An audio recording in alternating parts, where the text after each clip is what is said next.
He didn't knock. Silas Sinclair walked straight into Verity's kitchen like he owned it, because in his mind he already did.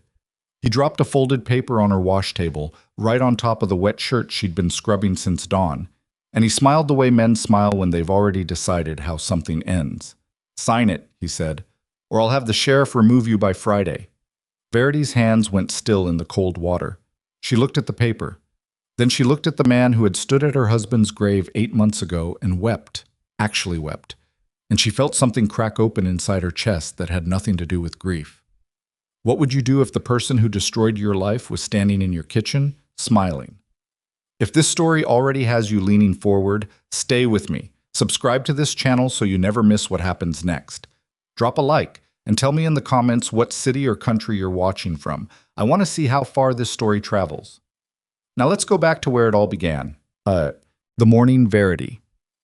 Sinclair became a washwoman. The temperature had dropped below freezing, and her knuckles were already cracked before she carried the first bucket from the well. She was 34 years old, 8 months a widow, and she was standing in her own yard, the yard she had planted, fenced, and swept for 11 years, doing laundry for the banker's wife down the road because it was either that or go hungry before the week was out. She didn't cry about it. That was the thing people in Eagle's Rest never quite understood about her. They expected tears. They expected collapse. The women at the church brought casseroles and spoke to her in soft voices and tilted their heads the way you do when you've already written someone off. But Verity took the casseroles, said thank you, and was back at the wash bucket by the time they reached their front gates. She was not made of stone. She simply could not afford the luxury of falling apart. Edmund had been dead since March. It was now November. And the ranch, the land Edmund had worked since before they married, the land she had helped him fence and seed and fight for, was sitting in legal limbo while his brother Silas circled it like a crow that had spotted something dying. The court case was slow. Her lawyer, a thin, nervous man named Gerald Pratt, who smelled faintly of pipe tobacco and desperation, kept telling her to be patient. "These things take time, Mrs. Sinclair." He said it so often she had started hearing it in her sleep. Time was exactly what she did not have. The firewood was low, the cow needed a veterinarian she couldn't pay for, and 3 of her 4 hired hands had already left. Not unkindly, just practically, because a ranch with no money coming in and a legal cloud hanging over the deed was not a stable place to stake a future. She understood. She did not blame them. But their leaving had made the silence on the property louder than she knew how to handle. That first morning, she stood at the wash table outside the cottage she'd moved into after selling off the main ranch furniture to cover Edmund's burial costs. She made herself a quiet agreement. She would do what she had to do. She would not pretend it wasn't humiliating, and she would not let humiliation become the whole story. She just didn't know yet what the rest of the story was going to be. The man on the road first appeared on a Tuesday. She almost didn't notice him. She was working her way through a pile of tablecloths that Mrs. Hargrove, the banker's wife, had sent over, cream linen, stubborn stains, the kind of fabric that took twice the effort of cotton and paid the same. And she was focused on the work the way you focus on something when you're trying not to think about anything else. He was riding a gray horse, moving at an easy pace, heading toward the northern grazing land. He slowed slightly as he passed her gate. Not stopping. Just slowing. She didn't look up. The next morning, same time, same horse, same easy pace. And again on Wednesday. By Thursday, she had started paying attention without meaning to, the way you notice a sound that repeats often enough to become part of the background. On Friday, he stopped. "Morning," he said. She looked up then. He was sitting easy in the saddle, not leaning forward the way men do when they're trying to seem friendly and actually just being nosy. He had a weathered face, the kind that came from years outside rather than from age. He couldn't have been more than 40, maybe 42. His hat was plain. His coat was worn at one elbow. He did not look like a man with anything to prove. "Morning," she said back, and then she went back to the tablecloth. He didn't push it. That surprised her more than anything. Most men who stopped had a follow-up ready. A comment about the weather. An observation about her situation dressed up as neighborly concern. He just touched the brim of his hat and rode on. She thought about that for longer than she should have. His name was Ree Bannon, and the town of Eagle's Rest had a complicated relationship with him that mostly consisted of not quite knowing what to make of him. He had arrived 6 months before Edmund died, before Verity's whole life had reorganized itself around loss, and had purchased a modest piece of land about 2 miles north of the Sinclair property. He ran cattle, kept to himself, hired 2 hands and paid them fairly, and attended the occasional town meeting without saying much unless someone said something that was plainly wrong, at which point he said so, briefly and without drama, and then went quiet again. People respected him. They also found him slightly difficult to read, which in a small mountain town in 1884 was enough to generate endless speculation. The widows and unmarried women of Eagle's Rest had done their accounting on Bannon within about 3 weeks of his arrival. He was single, he was steady. He had his own land and his own money, and he didn't drink to excess or gamble beyond a friendly card game on Saturday nights. He was, by frontier standards, what you might call a considerable catch. He showed no awareness of this whatsoever. The women of the church social had tried, with varying degrees of subtlety, to position themselves in his orbit. He was polite to all of them. He danced twice at the harvest gathering and then spent the rest of the evening talking cattle prices with the older ranchers. He never gave anyone false hope, and he never flirted. He just existed, quietly. With a kind of settled self-possession that Verity, watching from her wash table, had found herself thinking about more than once in those first weeks after she noticed him slowing down at her gate. Not because she had any interest in him. She was clear with herself about that. She was 8 months out from burying her husband, and she was fighting a legal battle, and her hands were cracked from cold water, and she had no business thinking about anyone. But there was something in the way he'd ridden on without pressing, without performing concern, that she kept returning to. It was such a small thing, and somehow it had mattered. The first real conversation happened on a Saturday, and it happened because of a broken fence post. The post had been rotting for 2 months. Verity knew it. She'd been meaning to replace it, but meaning to replace something and having the time and materials to do so were entirely different problems. That Saturday morning, the post gave up and a section of fence went down, and 3 of her remaining chickens got out before she noticed. She spent 40 minutes in the cold chasing chickens. She caught 2. The third had made it through the gap in the hedge and was somewhere in the road when she finally gave up dignity entirely and went after it at a half run, arms out, making the kind of sounds a grown woman in a difficult life situation absolutely should not have to make before 8 in the morning. She was crouched in the road, trying to corner the chicken against a fence post, when she heard the horse slow behind her. "Need a hand?" She did not look up. "I have it." A pause. "That chicken doesn't seem to agree."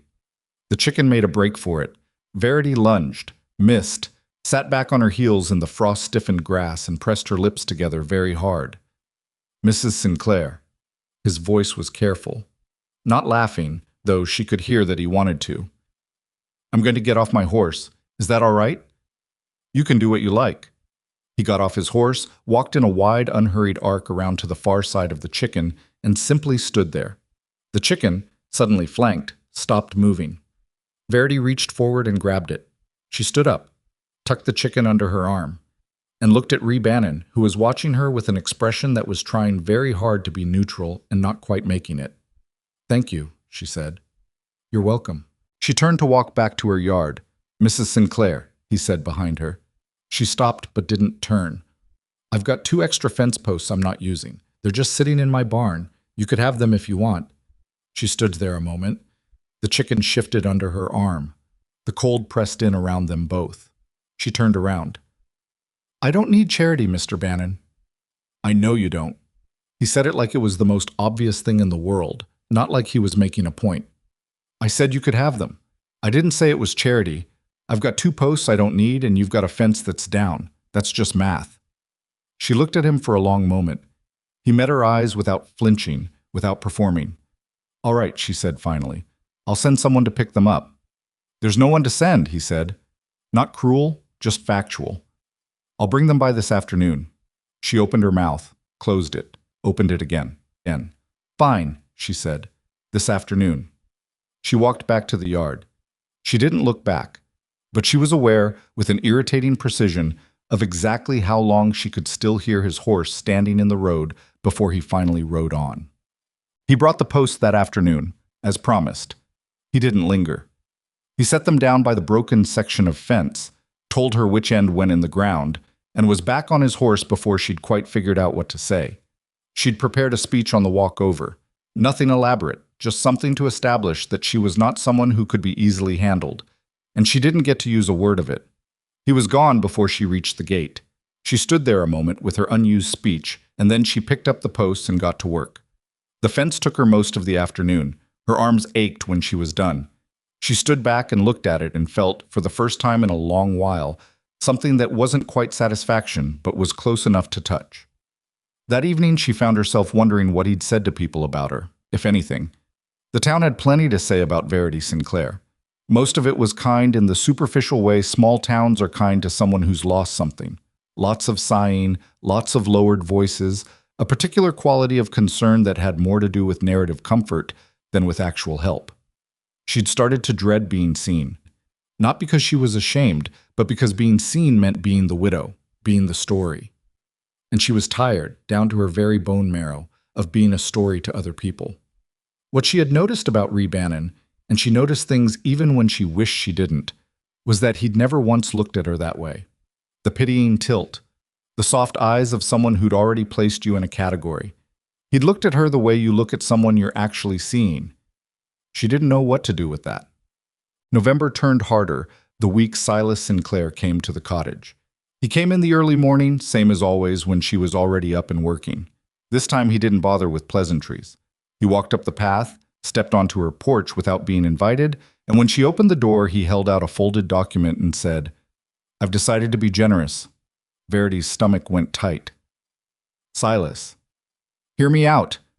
He was always at his most dangerous when he was being reasonable. She had learned that. His voice went quiet and warm and patient in exactly the way it went quiet and warm and patient when he'd convinced Edmund to sign that original partnership agreement 12 years ago. The court case is going to drag on for another year, maybe 2. Gerald Pratt is a good man, but he's not a fighter. You know that. I know that. And in the meantime, you're washing clothes. He said it gently, like a kindness, like he was sad about it.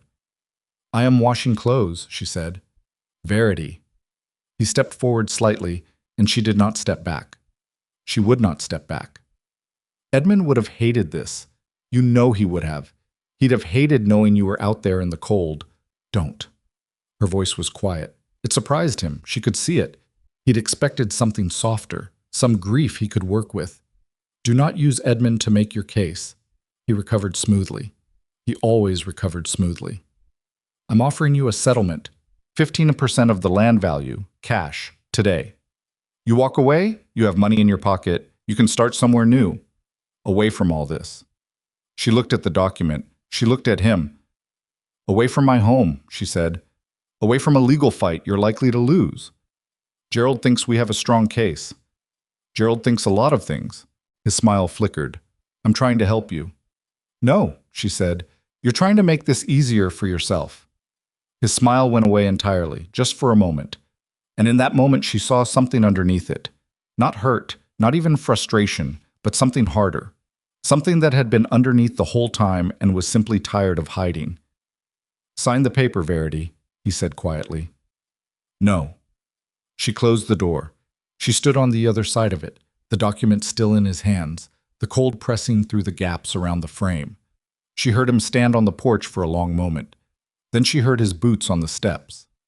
Then the gate. She didn't move until she could no longer hear him. Then she went to the wash table, put her hands in the cold water, and stood there for a very long time without moving, because she needed to do something that required concentration and didn't require her to think about what she'd just done. She had just refused the only concrete offer on the table. She had no idea if she'd made the right choice. She saw Ree 3 days later at the general store. She was buying salt and a small amount of flour. She kept careful track of what she spent, wrote it down every night in a little ledger Edmund had used for ranch accounts, which was the kind of detail that would have made her cry if she'd let herself think about it too long. And she turned from the counter and almost walked straight into him. He stepped back. She stepped back. They both said nothing for a moment. "Mrs. Sinclair?" "Mr. Bannon." He had a bag of feed over one shoulder and what appeared to be a very dented coffee pot under the other arm. She was briefly distracted by the coffee pot. "Is that... what happened to that?" He looked at the coffee pot. Horse sat on it. She stared at him. Horses don't sit. Mine does. He said it with such absolute certainty that she almost laughed and then caught herself, because she was not in a laughing place and had not been for 8 months. And it felt strange and slightly wrong to be standing in a general store, almost laughing over a horse and a coffee pot. But almost laughing was not nothing. She was aware of that. "I heard Silas came to see you," he said, and his voice shifted. Not harder exactly, but more careful, more deliberate. She looked at him sharply. "News travels."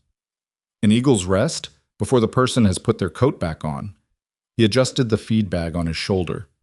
"Did he pressure you?" "He made an offer." "Did he pressure you?" he said again, and this time she heard what was under the words. Not nosiness, not the desire to have information. Something else. Something she wasn't sure how to name. "I handled it," she said. He nodded. No pressing, no second guessing. Just accepted what she said, the way you accept what someone tells you when you actually believe they're capable of knowing their own situation. She hadn't realized until that moment how rarely anyone did that anymore. "The coffee pot," she said, because she needed to move the conversation somewhere else before she did something embarrassing, like show him how much that had affected her. "You can flatten it back out, you know, if you have a good hammer." He looked at the pot. "I tried that." "You need to heat it first. Get the metal soft." He turned it over in his hand. "You know how to do that?" "Edmund made me learn half of everything he knew." She said it simply, not sadly, the way you state facts about a person who is gone. He believed in redundancy, in case the person who usually did something wasn't there. She paused. He wasn't wrong. Ree looked at her for a moment, not with pity, not with that soft-eyed concern, just looking. "He sounds like he was a practical man," he said. "He was." She picked up her basket. "Goodbye, Mr. Bannon." "Goodbye, Mrs. Sinclair." She walked to the door, pushed it open, stopped. She didn't turn around. "Monday morning, early. I can show you how to fix the coffee pot if you bring it by." A pause. She felt rather than heard the slight shift in the air. "I'll be there," he said. She walked out into the cold and made herself not look back through the window and failed entirely, and caught a glimpse of him still standing in the same spot, watching her go, not moving toward anything, just standing there, the dented coffee pot in his hand. She walked faster. Behind her, in Eagle's Rest, November pressed down on everything like a held breath. Somewhere across town, Silas Sinclair was reading the property documents again, making plans. And somewhere underneath all of it, in the ground nobody had thought to look at too carefully, something was waiting, but that was still ahead. For now, there was only Verity Sinclair walking home in the cold, thinking about a man who asked the same question twice because he actually wanted an answer, and a coffee pot that a horse had apparently sat on, and the way almost laughing was not nothing. It was not nothing at all. He came Monday morning with the dented coffee pot and a look on his face that suggested he wasn't entirely sure this was a good idea. Verity was already at the fire. She'd gotten up early. Not because of him, she told herself, but because there was always something to do before the sun was fully up, and she'd been waking before dawn since March without anyone asking her to. She had the small forge going, the one Edmund had built along the side of the barn for minor repairs, and she was feeding it carefully when she heard the horse at the gate. She didn't look up right away. Let him come to her. "I didn't know you had a forge," he said. "Most people don't." She held out her hand without looking at him. "Let me see it." He handed over the coffee pot. She turned it, checking where the metal had buckled, pressing her thumb against the worst of it to feel the resistance. "Your horse must weigh something," she said. "He's not small." "You named him?" "Beryl." She looked it up then. "You named your horse Beryl." "He's shaped like one." He said it without apology. "He's also faster than he looks, which I feel is a life lesson." She almost smiled. She caught it before it fully formed, but not quite in time because she saw him notice it. A slight shift in his expression. Nothing dramatic, just the small adjustment of someone who's been watching carefully enough to catch something brief. She put the coffee pot into the coals. "You let it sit," she said. "Don't rush it. The metal needs to get soft on its own terms." "Edmund taught you that?" "Edmund taught me that everything worth doing takes longer than you want it to." She crouched by the forge, watching the metal begin to change color. He was right about most things. Not everything, but most things. Ree crouched beside her. Not close, an appropriate distance, enough to see what she was doing without crowding her space. She noticed that. He seemed to have an instinct for exactly how much room a person needed. What didn't he get right? Rhea asked. It was a personal question, maybe too personal, but it wasn't intrusive the way personal questions usually felt. It didn't have that slightly hungry quality, like the person asking wanted access to your grief. It sounded like genuine curiosity, like he'd asked because he actually wanted to know. He trusted people too fast, she said. She kept her eyes on the coffee pot. He believed that if you treated someone fairly, they'd treat you the same. He made it a policy. She paused. It worked most of the time, except when it didn't. And when it didn't, she picked up the tongs. Hand me that hammer. He did. She pulled the coffee pot from the coals, set it on the anvil, and began working the buckled section. The first few strikes were positioning, finding the right angle, the right pressure. She'd watched Edmund do this 100 times, and then done it herself for the last 8 months on everything that broke and needed fixing and couldn't wait for someone else. Rhea watched her work. He didn't offer to take over. He didn't suggest she might want a stronger arm for this part. He just watched, with an expression that she decided, after a sideways glance, was something close to respect. You're good at this, he said. I'm adequate at this, she said. Good is what you get after 20 years. How long have you been doing it? 8 months. She hit a particularly stubborn section. I'm a fast learner when I don't have a choice. The coffee pot was taking shape again. Not perfect. There would always be a slight irregularity on one side where the damage had been deepest, but functional, solid. The kind of repair that didn't pretend nothing had happened. She handed it back to him when she was done. He turned it in his hands, ran his thumb along the side she'd worked. It's good, he said. It's adequate, she said again. He looked at her. Why do you do that? Do what? Talk yourself down. She stood, brushed her hands on her apron. I talk accurately. There's a difference. She moved away from the forge toward the water bucket on the side of the barn and washed the soot from her hands. Mr. Bannon, I appreciate you bringing it by, and I appreciate that you didn't stand there telling me how to do it while I was doing it, but I want to be plain about something. He waited. I'm not in a place for... She stopped, started again. I have a legal fight I haven't won yet. I have a property I can't live on and a brother-in-law who visits me like a debt collector. I have 4 chickens and a cow with a bad front leg and about $30 standing between me and a decision I don't want to make. She dried her hands. I can fix a coffee pot. I'm glad I could help, but I'm not in a place for anything that requires more than I have right now. He was quiet for a moment. Then he said, I didn't ask you for anything. You've been riding past my gate every morning for 3 weeks. That's the road to my north pasture. She gave him a flat look. It is, he said. And then, very slightly, the corner of his mouth moved. I may have chosen a slightly longer route. Mr. Bannon?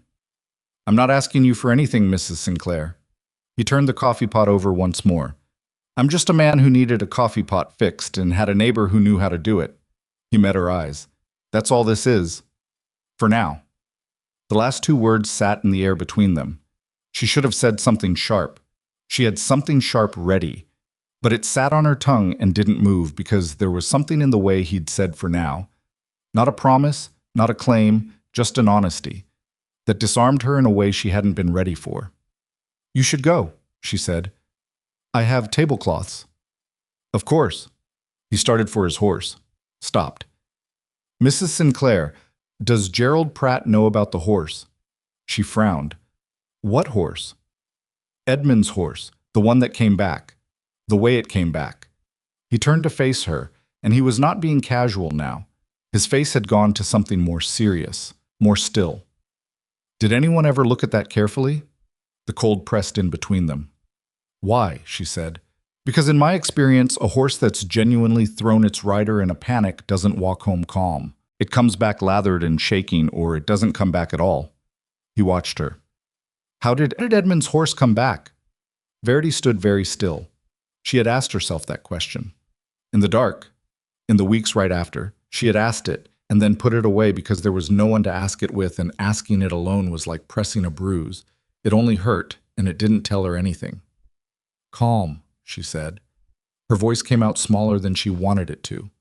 He came back calm, walking, like he'd just been out for an afternoon. Ree said nothing, just held that. Edmund rode Cutter's ravine trail 100 times, she said, and now she heard herself saying what she hadn't said out loud before, not to anyone. He knew every turn.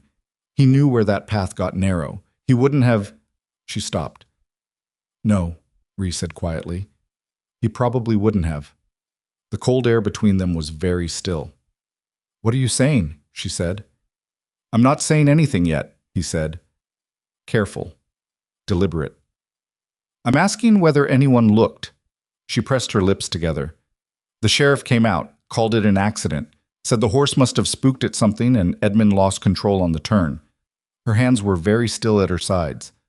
Nobody questioned it. He was a respected man and it was a sad story, and everyone accepted the sad story. Did you? She looked at him for a long time. No, she said finally. But I didn't have anything to put against it except a feeling, and feelings don't win court cases. No, he said, but facts do. He put his hand on the saddle. Let me ask some questions, quietly. Nothing official. I don't want to start something before we know what we're starting. He paused. Will you trust me with that? She should have said no. She had a list of very good reasons to say no. She didn't know this man well enough. She had enough complications. She couldn't afford to open something that might not lead anywhere except more pain. Ask your questions, she said, and tell me what you find. He nodded once, mounted, and rode out her gate without looking back. She stood by the barn and watched him go and felt, underneath the cold and the caution and the weight of everything, something she hadn't felt since March. The faint, dangerous sensation of not being entirely alone in this. The problem with hope, Verity had learned in the last 8 months, was that it cost something. You could keep yourself together as long as you didn't reach for anything. The moment you let yourself want an outcome, you had given that outcome the power to hurt you. She went back to the tablecloths. She scrubbed harder than necessary. 3 days passed. She didn't see Ree. She told herself that was fine. She told herself she hadn't been watching the road in the mornings with any particular attention. She told herself the coffee pot conversation had been exactly what it appeared to be, a neighborly exchange, and that the questions at the end had been casual. She didn't believe any of it, but the telling helped. On the 4th day he came back, and he didn't come alone. He came with a man Verity didn't recognize, older, heavy-set, with the particular look of someone who spent most of his life wishing he were somewhere else. The man was sitting on a wagon seat with the posture of a person who had recently been convinced to do something against his better judgment and was not happy about it. Ree tied his horse to her fence and walked up the path. The other man stayed on the wagon. Who is that? Verity said. His name is Tobias Reed, Ree said, his voice low. He used to work for your husband. She thought for a moment. Tobias Reed. He'd been on the ranch for about 2 years, she thought, and had left, or been let go, she couldn't remember which, about a year before Edmund died. She hadn't known him well. Quiet man. Kept to himself. What does he want? He doesn't want anything, Ree said. He's been carrying something for 8 months and it got too heavy. I found him 2 days ago. He stopped, looked at her directly. Verity, what he has to say is going to be hard to hear. She had noticed he'd used her first name for the first time. She stored that somewhere small and separate and looked past him at Tobias Reed sitting on the wagon, staring at the ground with the expression of a man in a confessional. Bring him up, she said. Tobias Reed climbed off the wagon like every joint hurt him. He walked up the path with his hat in both hands, turning it the way people do when their hands need something to do. He stopped a few feet from her and looked at the ground. Mrs. Sinclair, he said, I owe you an apology. For what? He looked up. His eyes were bloodshot, which might have been the cold or might have been something else. I found your husband, he said, down at the ravine. I'm the one that found him. She knew this. The sheriff had told her. Yes. What I didn't tell the sheriff... He stopped. His jaw worked. What I didn't say to anybody because I was scared because I didn't know what it meant, and I didn't want it to mean what I thought it meant. He reached into his coat and pulled out something wrapped in a cloth. He held it out. She took it. Unwrapped it. It was a length of leather. A strap, she recognized, from a saddle. A girth strap. the kind that held the saddle to the horse. And at one end, the leather didn't fray the way leather frays when it gives way from wear or strain. It was cut, not torn, not worn through. Cut. Clean on one side with a partial second cut that had stopped before going all the way through. Enough to weaken it, not enough to make it fail immediately. The kind of cut that would hold for an hour, 2 hours, under ordinary conditions. The kind that would give way exactly when someone was riding hard on rough terrain. Exactly the terrain at Cutter's Ravine. "I found it near the body," Tobias said. His voice was barely above a whisper. "I picked it up. I don't know why. I just picked it up. And when I looked at it, I knew it wasn't an accident. And I was scared, Mrs. Sinclair. I was scared because I'd worked on that ranch and I didn't know who'd done it or who knew, and I didn't know who to trust." The leather strap sat in Verity's hands. The world was very quiet. "You've had this for 8 months," she said. "Yes, ma'am." "Edmund has been in the ground for 8 months." Tobias Reed's chin dropped to his chest. "Yes, ma'am." "I know it. I'm sorry." "I know sorry doesn't do anything." "I'm sorry." She wanted to be angry at him. She was angry at him. But she could also see the fear he'd carried. A hired man with no money and no powerful name, holding a piece of evidence that implicated someone, not knowing who that someone was, not knowing if coming forward would protect him or destroy him. She could see all of that and be angry at the same time. She closed her hands around the strap. "Who could have done this?" she said. She wasn't asking Tobias, she was asking the heir. "Someone with access to the saddle before Edmund rode out," Reese said quietly. He'd been standing back, letting this unfold. "Someone who knew his route. Someone who knew about Cutter's Ravine." She raised her eyes to his. "Someone who had something to gain," he said. She didn't say Silas's name. She didn't need to. It sat between them like something physical. "We need to take this to Sheriff Wade," she said. "I know." Ree's voice was steady. "But carefully. Wade dismissed the case already. Walking in with a piece of leather and a ranch hand who waited 8 months is going to meet resistance. We need more than this." "What else is there?" "The saddle itself," he said. "Or what's left of it. What was done with the rest of Edmund's saddle after the accident?" She thought.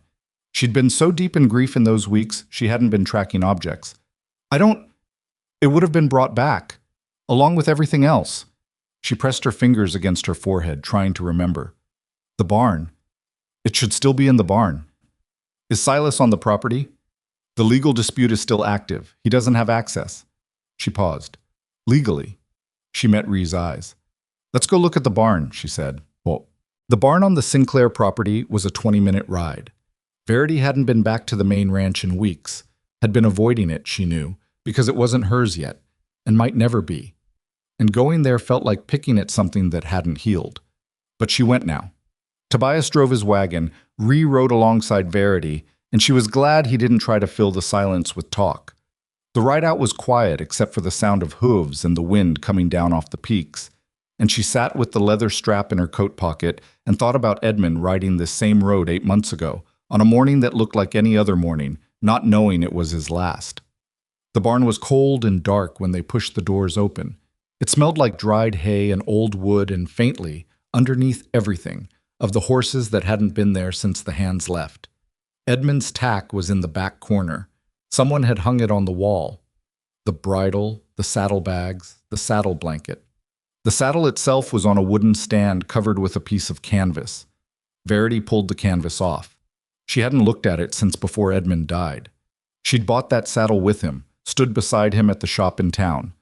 While he tested the weight and the fit, told him the one he liked better cost more than they should spend, and he'd said, "Some things are worth spending on."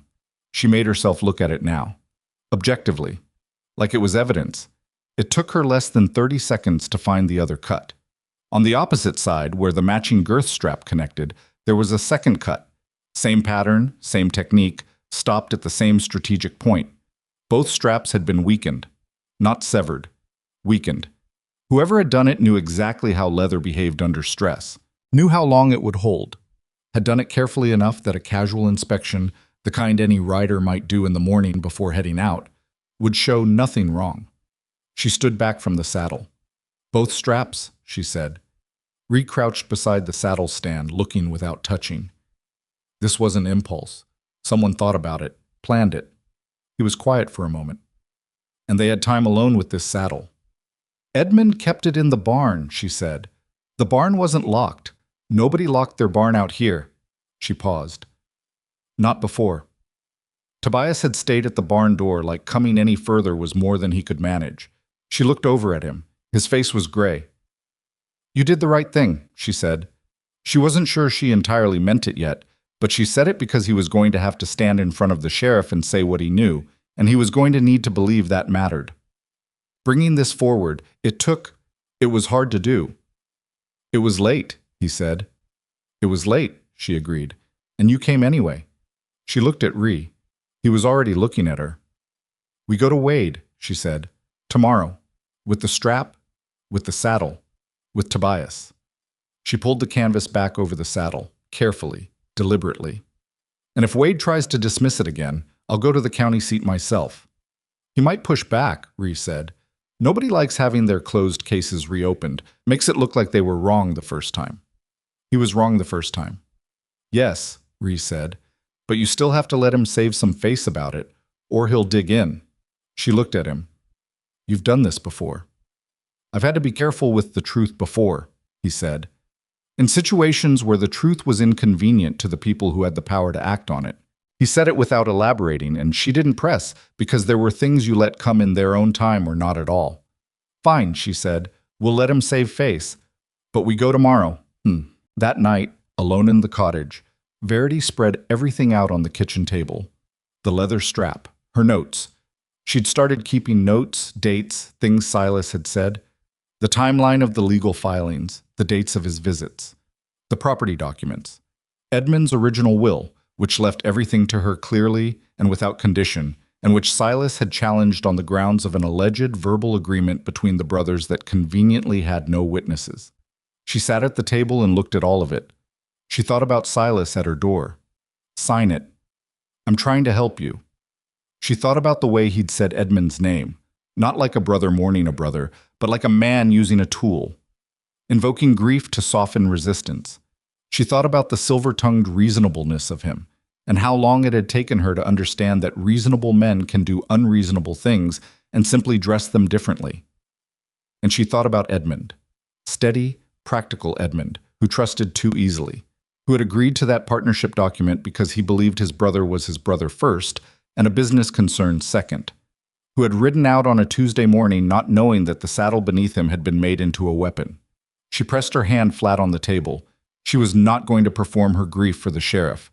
She was going to present facts. She was going to be careful and precise, and she was going to look Wade in the eye and make him understand that this was not a grieving widow, grasping for explanations that felt better than accident. This was a murder, and someone was going to answer for it.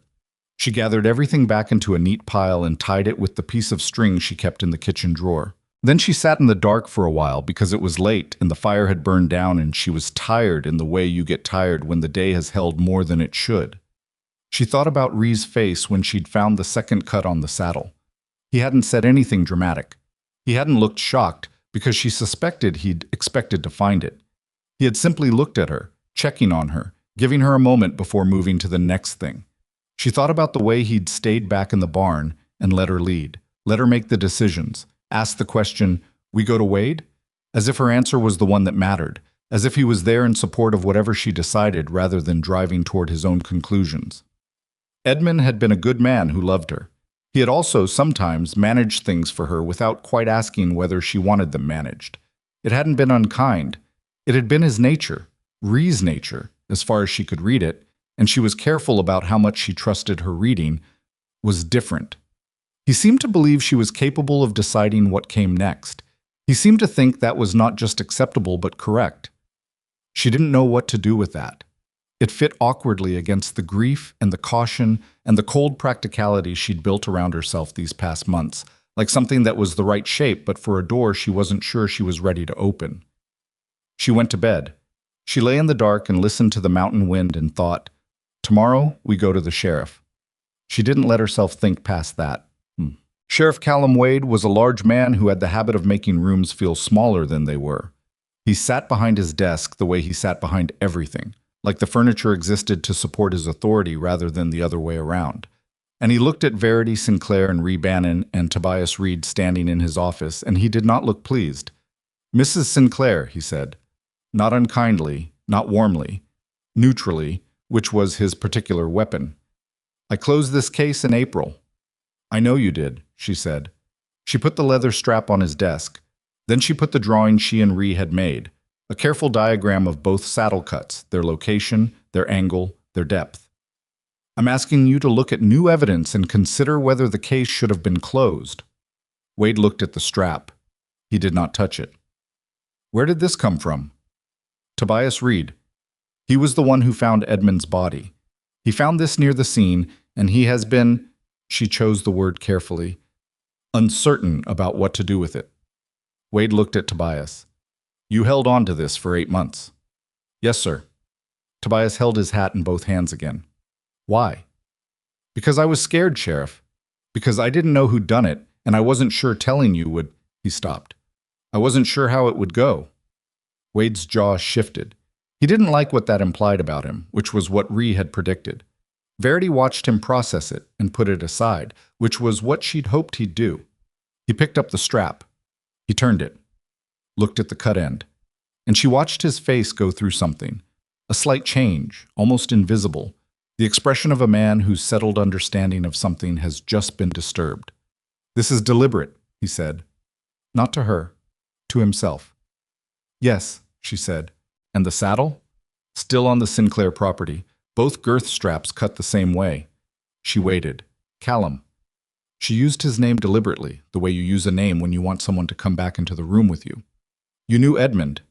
You knew he was careful with his animals and his equipment. You knew that trail." Wade set the strap down. He was quiet for a long moment. "You're saying someone killed him," he said. "I'm saying the physical evidence doesn't support accident," she said. "What you do with that is your call." Another silence. Wade looked at Ree. "What's your involvement in this?" "I'm a neighbor," Ree said. "Mrs. Sinclair came to me with a concern. I helped her look into it." "You're not law." "No, sir. I'm not." He didn't say anything more, and the simplicity of it was its own kind of answer. Wade looked back at the strap, at the diagram, at Verity. "I'll need to see the saddle," he said. "We can take you there today," she said. Wade stood. He was a big man, and when he stood, the room reorganized itself around him. "All right," he said, "let's go see the saddle." He picked up his hat, put it on, and as he walked to the door, he said, almost under his breath, "If this is what it looks like, Silas Sinclair is going to have a very bad week." Verity walked out of the sheriff's office into the cold Colorado air. The mountains above Eagle's Rest were sharp against the pale winter sky. She breathed in and out and let the cold fill her lungs. Ree came to stand beside her. Not close. Enough. "You did well in there," he said. "I just said what was true." That's usually the hardest thing. She looked at the mountains for a moment. Then she looked at him, and he was already looking at her, and neither of them said anything, but something passed between them that was more honest than anything she'd said in that office. The sheriff's horse was being brought around. Tobias was climbing back into his wagon. The day was moving toward what came next. Silas Sinclair, somewhere in town, was going about his morning, not knowing that the story he'd built around his brother's death was about to be walked backward, piece by piece, under the careful eyes of a woman he'd underestimated since the day she'd refused to sign his paper. He had looked at her and seen a widow with nothing. He had not looked carefully enough. The ride out to the Sinclair property was quiet in the way that things get quiet before something breaks. Sheriff Wade rode ahead with Tobias, asking low questions that Verity couldn't hear from where she rode beside Ree. She was glad for the distance. She needed a few minutes that didn't require her to perform composure for anyone. "How are you doing?" Ree asked. It was such a plain question. Not, "Are you all right?" which was what people asked when they wanted you to say yes so they didn't have to worry. But "How are you doing?" which was an actual inquiry. "I'm angry," she said. "I've been angry since March, and I didn't have anywhere to put it because I thought it was grief." She looked at the road ahead. "It wasn't just grief." "No," he said, "it wasn't.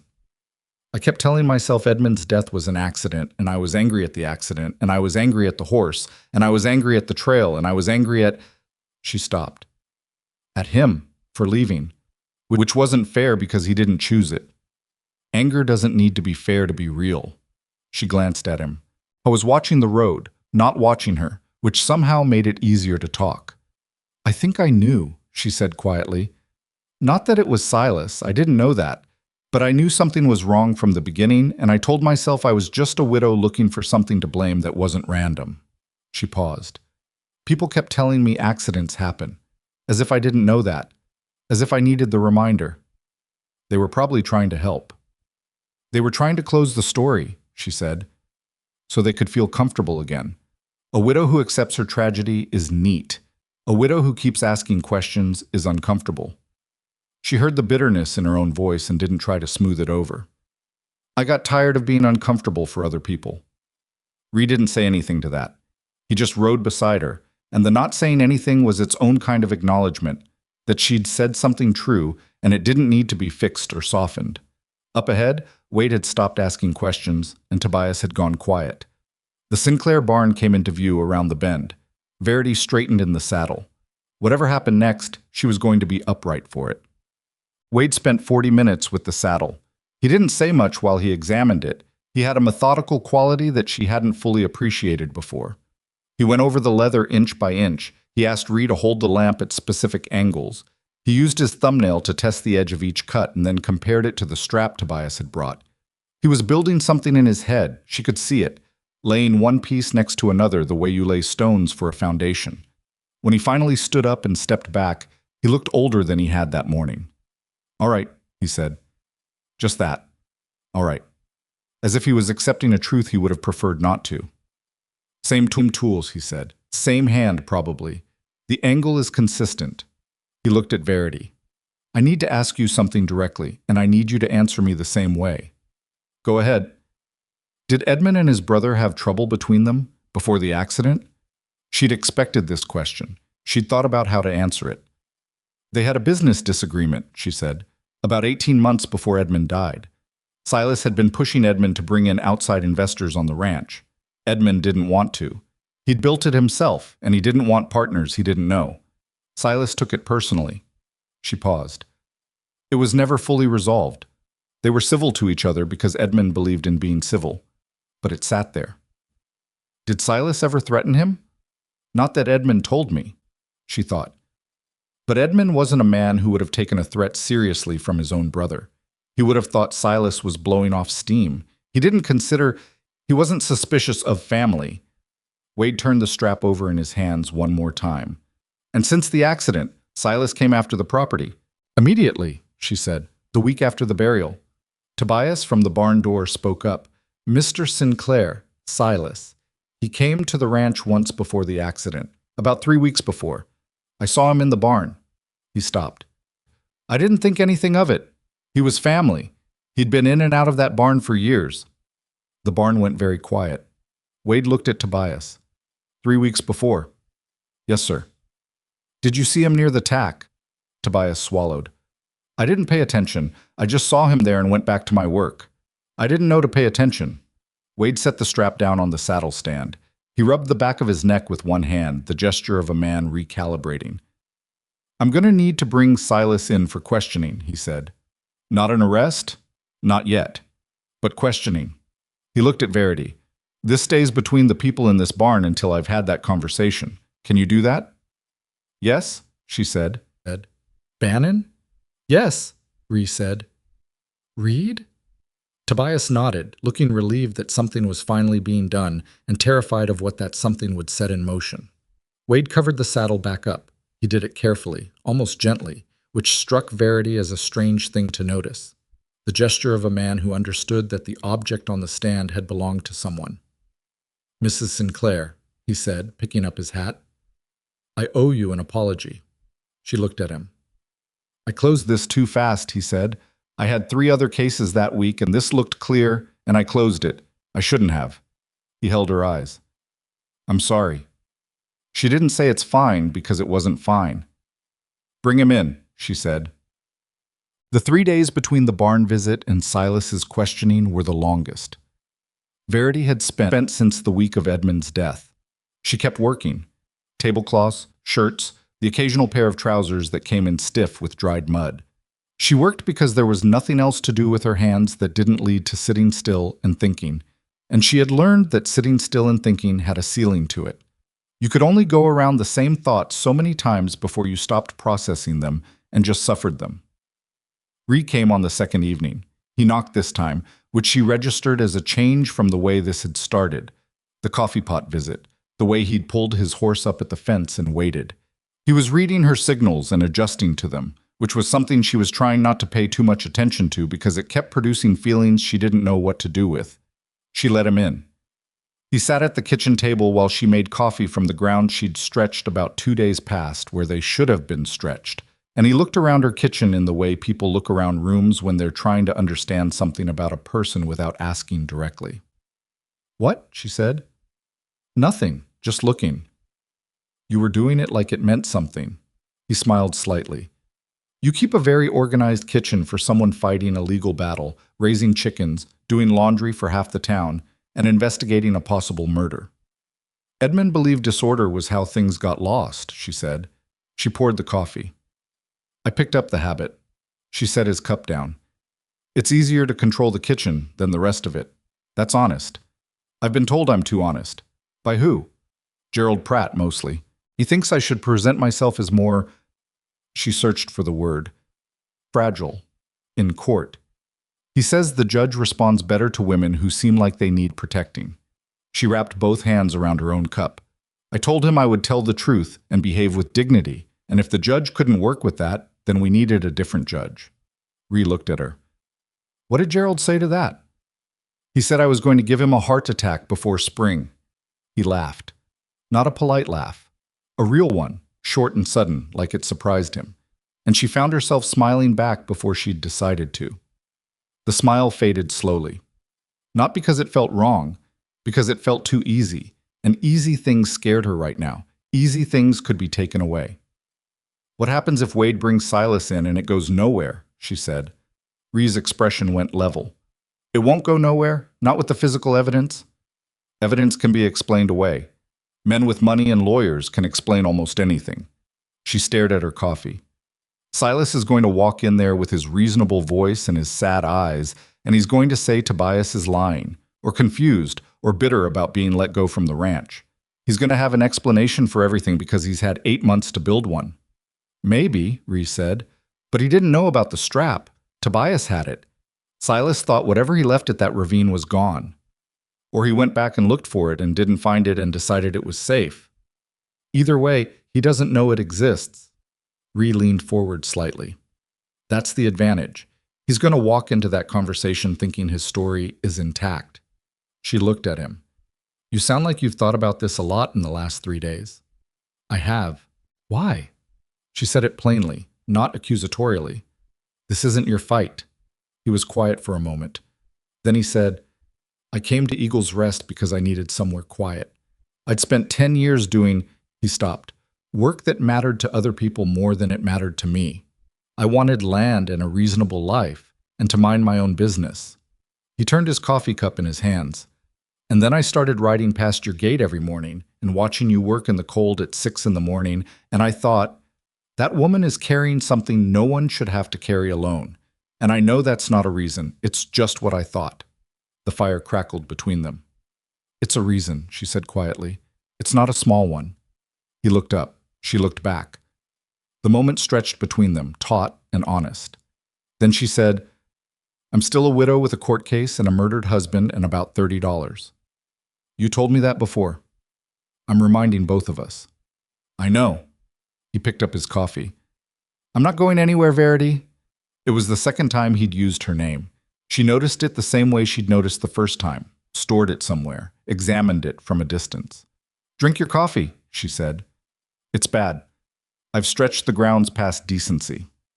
"It's fine." "It's terrible, but thank you for not saying so."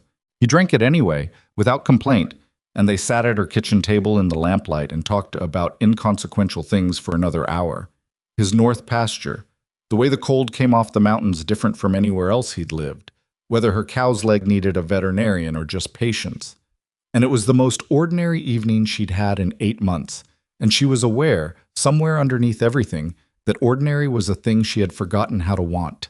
She didn't let herself want it too loudly yet, but it was there.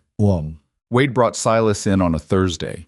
He did it quietly, without spectacle, sent a deputy with a polite note asking Silas to come to the office for a conversation regarding the Sinclair estate.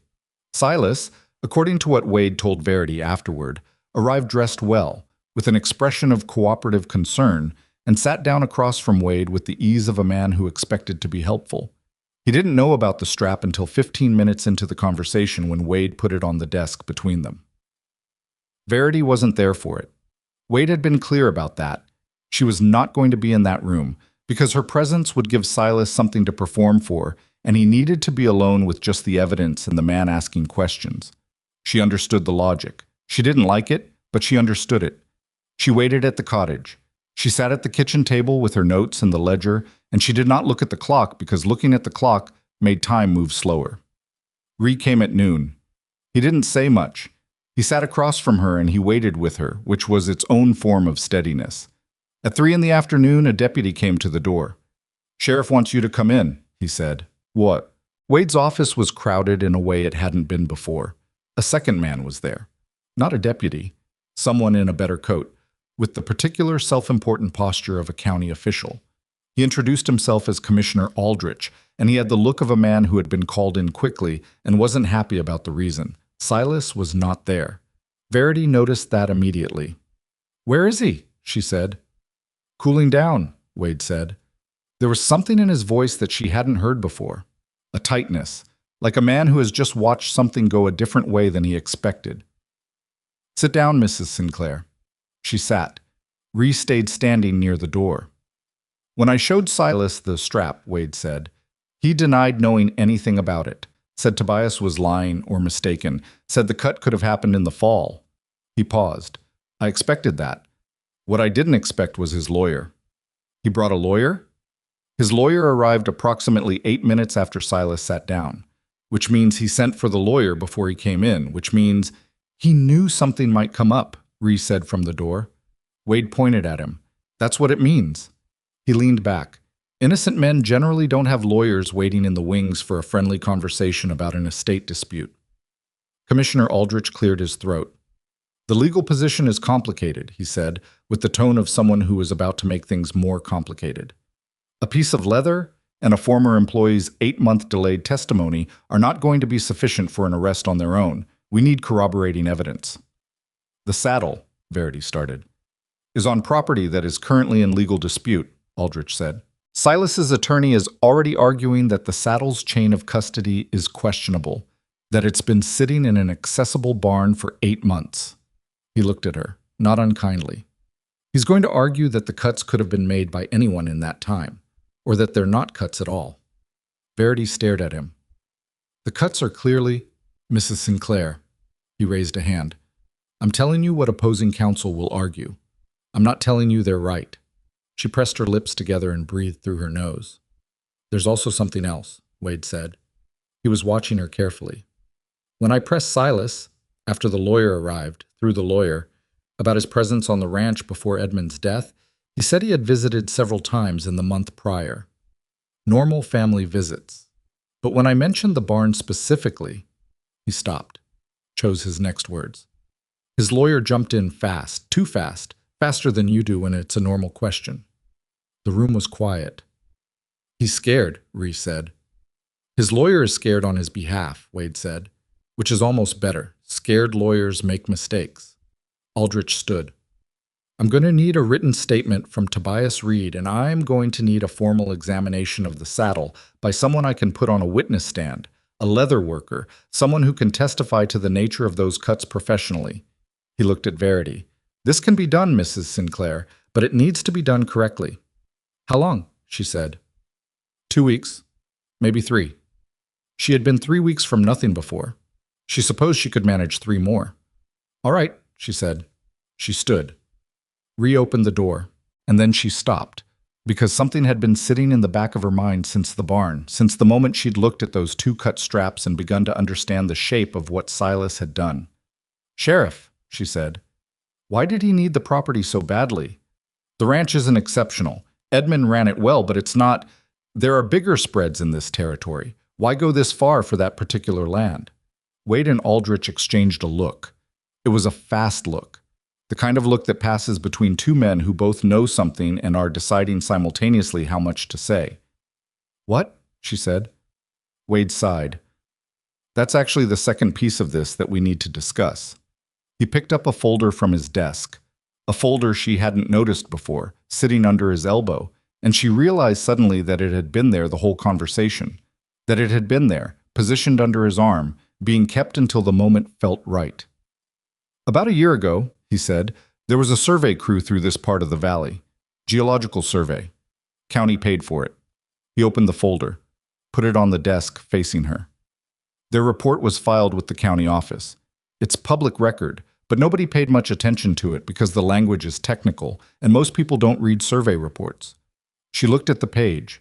Numbers, measurements, soil composition notations that meant nothing to her, until she found the section that had been marked in someone's pencil with a small X in the margin. Significant mineral deposit indicators, it read. High probability silver-bearing quartz formation, eastern section, subsurface depth estimated 40 to 60 feet. She looked up. The Sinclair Ranch, Wade said carefully, is sitting on top of what the surveyor believes may be one of the larger undeveloped silver deposits in this part of Colorado Territory. The office was very still. She heard Ree, behind her, let out a slow breath. She looked at the page again, at the small pencil X in the margin. Someone had marked it. Someone had read this report and understood what it meant, and circled back through the territory in their mind to figure out who owned the land above that X. Silas knew, she said. It wasn't a question. We think he found out about the survey, Aldrich said. We're looking into how, but the timing fits, she said. The words were very flat in her mouth. He found out about the silver. He tried to get Edmund to bring in investors, outside partners, which would have gotten Silas a share without having to own the land. Edmund said no. She heard her own voice from very far away. And then Silas decided he didn't want a share. He wanted all of it. She put her hand down on the desk, flat, to steady herself. Edmund had died for silver that neither of them had known existed. He had ridden out on a Tuesday morning on a horse with a weakened saddle, onto a trail he'd ridden 100 times, and he had died, been killed, so that his brother could own the ground beneath a ranch. Verity. Ree's voice behind her, quiet. She didn't turn around. She wasn't ready to be seen right now. The property reverts to you fully if Silas is convicted, Aldrich said. The court case collapses. Everything he filed against your ownership becomes void. He paused. You understand what that means. She understood what it meant. She also understood that it didn't change what had happened. Edmund was still dead. He would still be dead whether the land was worth $1,000 or $1 million. The silver under the ground didn't make the saddle strap grow back together. Thank you, she said. Her voice was controlled. She had decided it would be controlled, and it was. I'll expect to hear from you when the leather examination is scheduled. She picked up her coat, walked out of the office. Outside, the November cold hit her like a hand against the chest. She kept walking until she was past the storefronts, until there was a gap between buildings where no one would see her from the street, and she stopped there against the wall and put both hands over her face. She didn't cry. She had been beyond crying for a while now, but she needed 60 seconds where no one was watching, where she wasn't performing composure or strength or dignity. Just 60 seconds. She got 45 before she heard boots on the frozen ground beside her. She didn't look up. I said I needed a minute. You've been out here 3 minutes, Ree said. I gave you the first 2. She lowered her hands, looked at him standing beside her in the narrow gap between the hardware store and the assayer's office, hands in his coat pockets, not touching her, not performing his concern at her. Just present. He killed Edmund for silver, she said. Yes. Edmund didn't even know it was there. No. He died for something he didn't even know he had.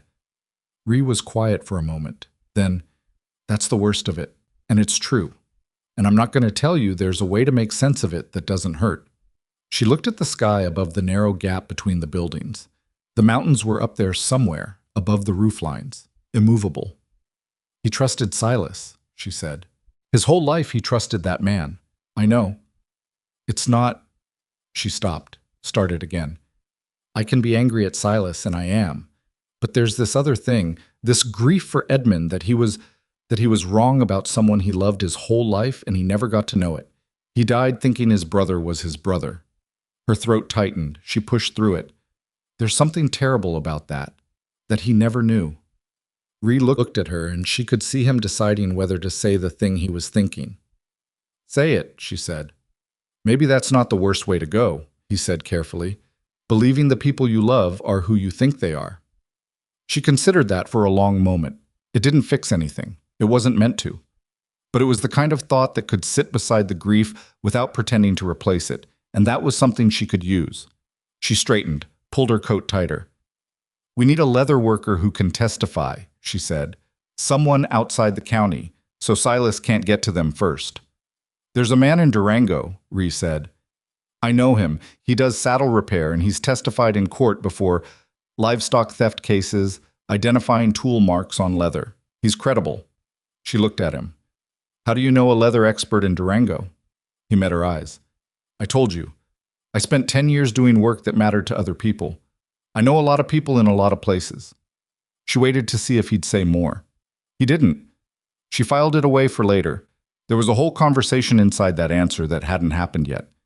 Can you reach him? She said. I'll ride out tomorrow. I'll come with you. He blinked. It's a long ride. I know how long it is, she said. I've been to Durango. I'm not an invalid, Ree. The name came out before she'd decided to say it. His, without the mister. She heard it in the air between them and didn't take it back. He heard it too. She saw it in his face. That slight adjustment, not dramatic, just the recognition of something shifting. 6 a.m, he said. It's a full day's ride. I'll be ready at 5:30, she said. I'm always up before anyone asks me to be. She walked back out to the street. The town moved around her, people going about their afternoon, unaware of what had just been said in the sheriff's office, unaware that the ground was shifting under this story. Silas Sinclair was somewhere in this town. She didn't see him. She was glad she didn't see him because she wasn't sure what her face would do, and she'd spent 8 months being very careful about what her face did in public. She was tired of being careful. But she had 2 more weeks to be careful, maybe 3, and then everything was going to come apart or come together. And she couldn't afford to tip Silas off before the examination was done, and the statements were filed and Wade had everything he needed. Patience, Edmund would have said. You can be angry and patient at the same time. The anger keeps you moving. The patience keeps you from moving wrong. She was going to try to believe that. The ride to Durango left in the gray pre-dawn cold, frost on everything, the horses breathing visible clouds into the dark air. She had told Gerald Pratt she was going to see family in the next valley. She didn't like lying to him, but she also didn't entirely trust him not to mention it to the wrong person in the wrong moment. And right now, tight lips were more valuable than full honesty with her own lawyer. Ree rode beside her through the first hour without much conversation. The cold made talking effortful, and they were both conserving warmth, leaning into the rhythm of the horses on frozen ground, watching the sky lighten by degrees over the peaks. Around the second hour, or when the sun was finally making something of itself above the eastern ridgeline, she said, What was the work? Which work? The 10 years. The work that mattered to other people. He rode for a moment. I worked with a land agency, not a government one, private, helping people with disputed property claims mostly, making sure the right people ended up with the right land. He paused. It sounds better than it was, some of the time. What does that mean? It means sometimes the right outcome required navigating people who didn't want to navigate, finding out things people preferred to keep hidden, applying much pressure sometimes that I wasn't always comfortable applying. He looked at the road ahead. I stopped because I couldn't draw the line cleanly anymore between what was right and what I'd been hired to accomplish. Those 2 things used to be the same. Then they stopped being the same. She looked at his profile. And you came here. I came here. Does it help, the quiet? Some days. He glanced at her. It helped more before I started taking an interest in things that weren't quiet. She looked away, toward the mountains. I didn't ask you to do that. No, he said. You didn't. She thought about that for a while. The things you learned to do, she said carefully. Reading people, finding evidence, Knowing how to approach a sheriff without making him defensive. She paused. That's why you were useful in there. Useful? The word wasn't hurt exactly, just noted. That came out wrong, she said. I didn't mean, you meant accurate, he said. It's fine. A beat. I was useful because I knew how to do those things, yes, but I was in that office because I wanted to be there. Those are different reasons. She looked at him. I know, she said quietly. They rode on into the morning, two people on horseback with somewhere to be, and the mountains opened up ahead of them gradually the way mountains do. Not all at once, but slowly, fold by fold, revealing more of themselves as you came closer, which was maybe the most honest thing about the landscape out here. Nothing showed you everything at once. Everything required you to keep moving before it would tell you more. The leather worker in Durango was named Harlan Cross, and he was not what Verity had expected. She had expected someone deliberate and slow, the way expert witnesses in her imagination always were. Harlan Cross was fast, impatient, and deeply uninterested in anything that wasn't the leather itself. He took one look at the strap she'd brought. Wade had released it for this purpose, with documentation, and sat down at his bench and started talking without being asked. Cut, he said. Single blade, good edge, not a work knife. Too clean. A personal knife. Someone who keeps their knife sharp. He turned it. Partial cut here, see this? Whoever did it didn't want it to go all the way. They wanted it to hold until it didn't. Can you testify to that? Ree said. I just did, Harlan said. You want me to do it in a courtroom? Sure. I'll charge what I charge. When? 2-3 weeks, Ree said. Fine. Harlan set the strap down. Whoever cut this new leather, not a rancher who handles it occasionally, someone who's worked with it long enough to understand how it fails under stress. He looked up. You already know. We know, Verity said. Then you just need someone to say what I just said in a room where it counts. He picked up the strap again. I'll write my formal assessment tonight. You'll have it by tomorrow morning. He went back to work. The conversation, as far as he was concerned, was over. Verity looked at Ree. He looked back at her. That was straightforward, she said quietly. Harlan doesn't do complicated, Ree said. It's one of his best qualities. She almost smiled. She was doing that more often now, almost smiling, catching it just before it fully happened. She wasn't sure when that had started. She suspected she knew. The ride back to Eagle's Rest was long and cold, and they stopped once at a settlement midway to rest the horses and eat something from the supplies she'd packed. They sat on the tailgate of a farmer's fence. The farmer had offered and gone inside, because hospitality in this part of the territory still worked that way. And she ate cold biscuits and drank water from a canteen and watched the mountains turn gold as the afternoon light started to go.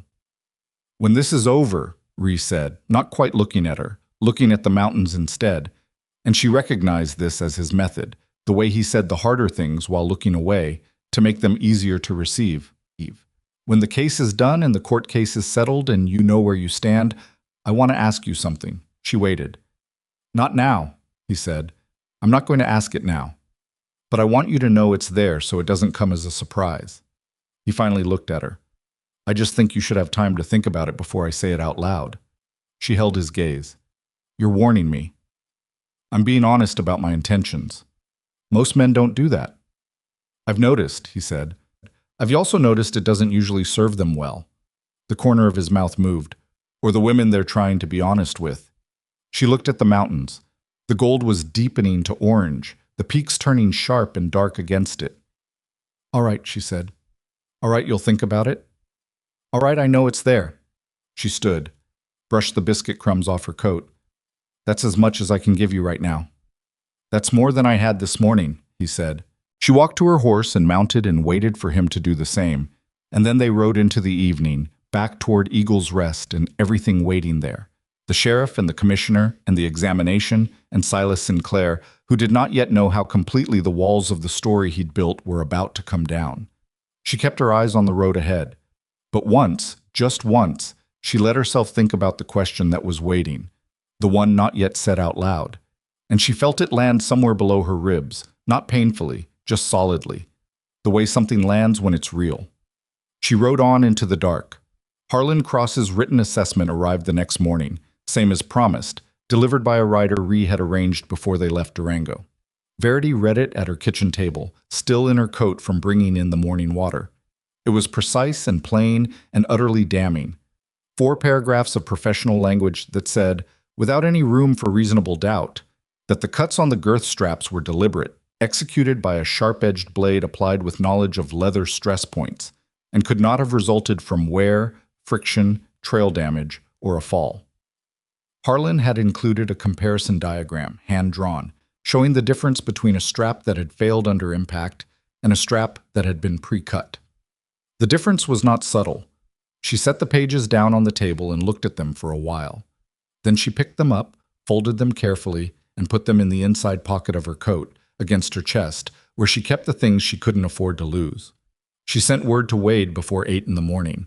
He came to her by 9, read the assessment standing in her kitchen doorway without being invited in, and said, "This is enough to compel a formal examination. The county examiner will look at the saddle, and Harlan Cross will testify to his findings. Once that examination is on record, I can move toward arrest." "How long?" she said. For the 3rd time in 2 weeks she was asking that question, and she was getting very tired of needing to ask it. "End of the week," Wade said. "I want this done before Silas has more time to prepare." He left. She stood in the doorway and watched his horse go and thought, end of the week. 4 more days. She could hold herself together for 4 more days. She went back to the tablecloths. What she hadn't accounted for was Silas moving first. He came on Wednesday. She didn't see him coming. She was in the back of the cottage, trying to coax the fire back up, because the cold had come in hard overnight and the wood she had left was damp, and she heard the front gate and assumed it was Ree, who had been checking in every morning with a casualness that both of them were pretending not to notice had become a pattern. It was not Ree. She came around the side of the cottage and found Silas standing at her front door. He was not dressed for a casual visit. He had on his good coat, the one he wore to church and to court appearances, and he was carrying his hat in his hands, which was a posture she recognized. It was his penitent posture, his "I'm just a reasonable man" posture. She stopped walking. "Silas." "Verity." He turned from the door. His face was doing something complicated, a performance of openness layered over something underneath that was very much not open. She'd seen that face for years and understood it now in a way she hadn't before. "I was hoping we could talk." "We've talked," she said. She didn't move closer. "Privately." He glanced toward the road. "Just the 2 of us. Without," he gestured vaguely, "other parties involved." He knew about Ree. She registered that without showing it. "I don't have anything to say to you privately that I haven't already said," she told him. "I do." He took a step toward her and she held her ground, watching him come, watching his hands, watching the space between what his face was doing and what his body was doing. "Verity, I think there's been a serious misunderstanding. I think someone has been putting ideas in your head about the accident that aren't based in reality. And I think before this goes any further, before people start making accusations that can't be taken back, we need to—" "Someone put ideas in my head?" she said flatly. "I didn't mean it like that." "You meant it exactly like that." She stayed where she was. "You mean Ree Bannon has been influencing my thinking. You mean I'm a widow who needed a man to tell her something was wrong before she could see it herself." His jaw tightened. There it was, the thing underneath. "I mean, you're grieving, and grief makes people look for explanations that aren't random?" "Yes." She kept her voice level. "You said that to me once before, when I told you Edmund's horse came home calm." She watched his eyes. "Did you know about that when I told you? Did you think about it when I said it?" Something moved across his face. It was small and brief, and if she hadn't been watching for it, she might have missed it. A flinch, subtle as a shadow crossing a wall. "I came here to offer you a way out of this," he said. His voice had dropped all the warmth now. She preferred it. It was more honest. "The settlement offer is still on the table, more than before. I had my lawyer revise the numbers. You could walk away with enough money to start somewhere else, somewhere that doesn't have this history." "I don't want to walk away from my history," she said. "I want justice for it." Justice. He said the word the way people say things they don't believe in, flatly and with a slight contempt they're not quite bothering to hide. Justice means a court case, a long, expensive, painful court case where everything about your marriage and your finances and your is investigated, she said. Yes, including Edmund's death. The silence between them was very cold. I didn't hurt my brother, Silas said. And for a moment, just a moment, she thought she heard something real underneath the words, something that might have been actual anguish, or might have been the performance of it. After 8 months, she was no longer sure she could tell the difference. Then you have nothing to worry about from an investigation, she said. His expression closed, like a door being shut from the inside. I'm giving you one more chance to do this the easy way. There isn't an easy way, she said. There's just the true way and the false way, and I know which one I'm on. He put his hat back on, slowly, like a man composing himself. You're making a mistake, he said. I've been told that before, she said, usually by men who wanted me to do something that would benefit them. He walked to the gate. She watched him go. At the gate he stopped, one hand on the post, and looked back at her. And what she saw in his face then was not reasonable, not warm, not sad. It was something stripped of all the layers. You have no idea what you're getting into, he said. She held his eyes. Neither do you, she said. He left. She stood there for a long moment after the sound of his horse faded. Then her knees did a thing she hadn't expected, a slight weakness, a suggestion of giving way. And she sat down on her own front step and put her head in her hands and just breathed for a minute. He had come here to frighten her, or to buy her off, or both simultaneously, the way Silas always pursued multiple objectives at once. And under the threat, under the reasonable voice and the legal intimidation, she had heard it. The fear. He was scared. Not of her, not exactly, but of what she'd set in motion.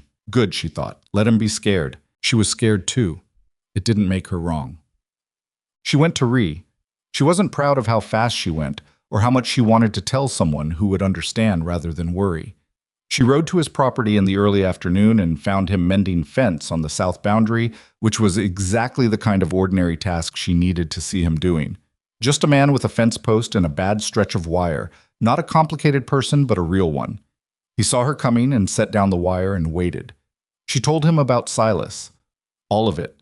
The penitent posture, the revised settlement offer, the thinly veiled threat at the end. She told it plainly, the way she always told things, without theatrical emphasis, and he listened the same way he always listened, which was fully, without filling in the gaps with his own assumptions. When she finished, he was quiet for a moment. He knows the examination is coming, he said. He must. His lawyer would have told him. Or he has someone at the sheriff's office. He picked up the wire again, not to work it, just to have something in his hands. Someone who passes things along. She hadn't thought of that. She should have. Do you think Wade? No, not Wade, but a deputy with a loose word at the wrong dinner table could do it without meaning to. He looked at the fence. It doesn't matter how he knows. He knows, and he's trying to stop it before the examination happens, which means he's more scared than he looks, she finished. The revised offer, Ree said, more money than before. That's not a man who thinks he's safe. That's a man who's calculating what it costs him to make you go away versus what it costs him if you don't. He set the wire down again. He's running the numbers, and the numbers aren't coming out in his favor. She looked at the mountains beyond his fence line. The cold was constant, and the sky was that particular winter white that wasn't quite clouds and wasn't quite clear. He said I had no idea what I was getting into, she said. He said it to scare you. I know. It still worked a little. She met Ree's eyes. I'm not going to pretend I'm not afraid. I'm afraid and I'm angry and I'm tired, but I'm not. She stopped. I'm not going to stop. He looked at her, and she saw in his face something she had not seen very often directed at her. Not admiration exactly.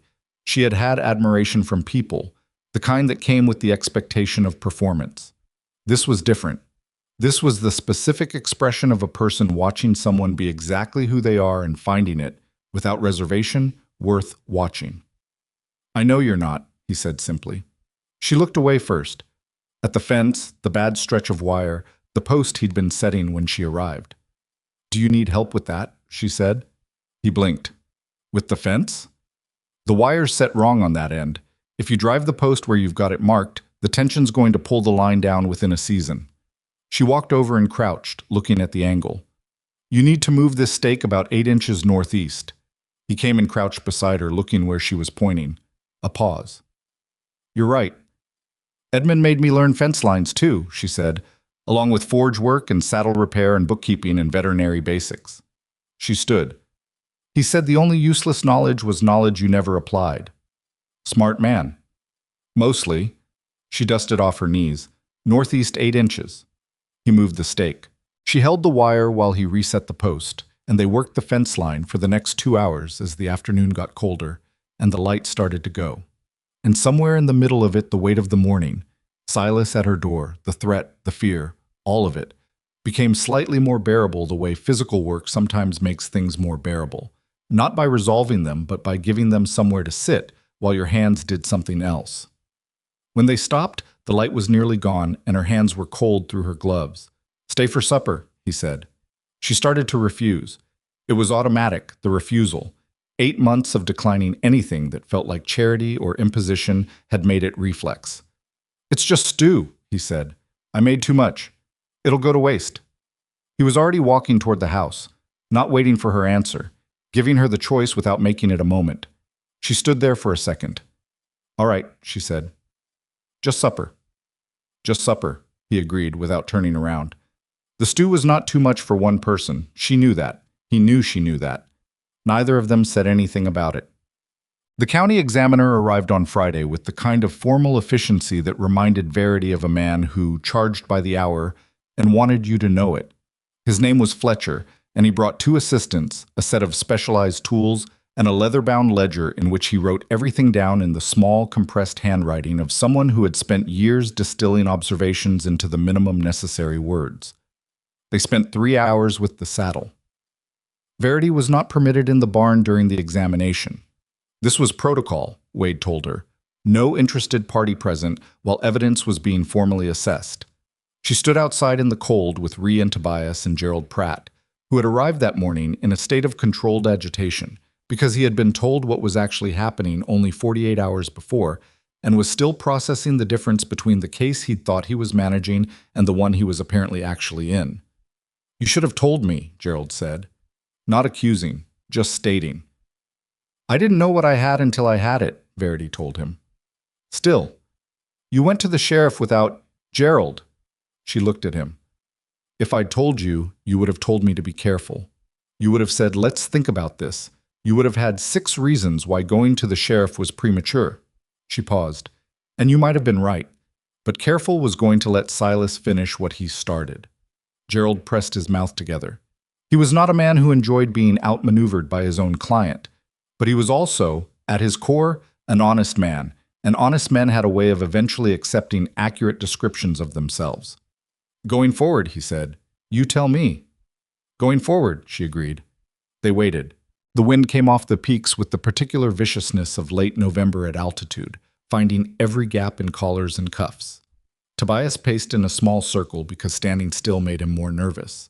Rhea stood with his hands in his coat pockets and watched the barn doors with an expression that was almost perfectly neutral, which Verity had come to understand was what Rhea looked like when he was working hard to stay calm. She reached over and touched his arm. Not his hand, his arm, just briefly, through the coat. He glanced at her. It's going to be all right, she said, which was what people said when they didn't know for certain but needed to say something true in the direction of what they hoped. I know, he said. And then, very quietly, are you all right? Ask me in an hour. Fletcher came out of the barn at 2:30. He walked toward them with his ledger under his arm and his 2 assistants behind him, and he had the look of a man who has finished doing a precise job and is satisfied with the precision, if not necessarily with what the precision has revealed. He stopped in front of Verity and Wade. Both straps were cut, he said, no preamble. Deliberately, with a sharp-edged tool consistent with a personal folding knife or a quality work blade. The pattern of the cuts indicates the person was right-handed and had sufficient knowledge of leather tension points to understand how to weaken the straps without severing them outright. The cuts would have held under normal riding conditions for a period I estimate at 60 to 90 minutes before catastrophic failure under stress. He opened his ledger to a specific page. The location and depth of the cuts are inconsistent with any form of accidental damage, friction wear, or impact stress. My professional assessment is that these straps were deliberately compromised prior to the fatal ride. He closed the ledger. I'll have my written report filed with the county court by Monday morning, he said. I'm available to testify. He looked at Wade. Will there be charges? Wade looked at Verity. Just for a moment. Something passed between them. Not an apology, they'd already had that, but an acknowledgement of what had been missed, of what was being corrected now. There will be charges, Wade said. Silas Sinclair was arrested the following Monday. Wade did it without ceremony, which Verity respected. There was no public scene, no performance of justice in the middle of Main Street for the town to gather around. Wade simply went to Silas's house with a deputy and a warrant and brought him in. Verity was at the cottage when it happened. She found out from Gerald, who had been at the courthouse when the warrant was issued, and had ridden to her immediately, arriving out of breath and looking for the first time in months, like a man who believed his case was actually winnable. He's been charged with murder in the first degree, Gerald said. The evidence is, Verity, the evidence is substantial.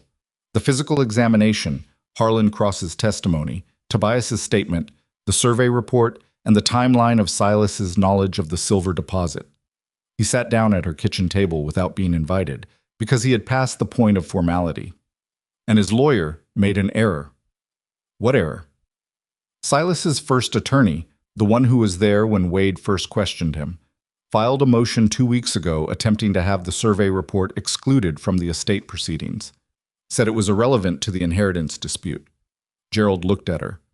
But in the filing, to explain why it was irrelevant, they had to reference when Silas had learned about the report. And the date they gave, the date his own lawyer put in a legal motion, put Silas's knowledge of the silver deposit at 14 months ago. She stared at him. Before Edmund died. 3 months before Edmund died. The kitchen was very still. So his own lawyer documented that he knew about the silver before the accident, she said.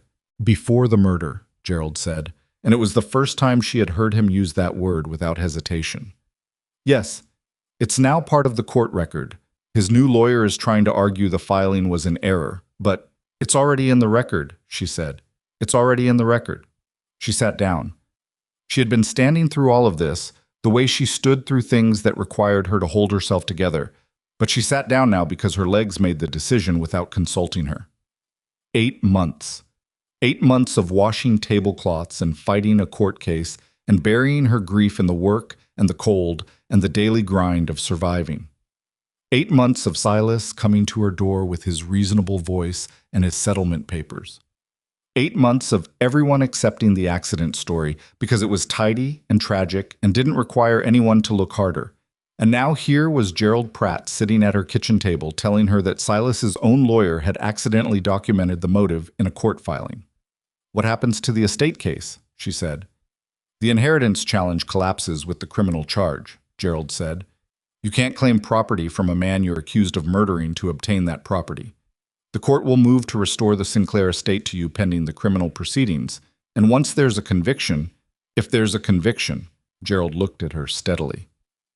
Verity. I've been a cautious man in this case because caution was warranted.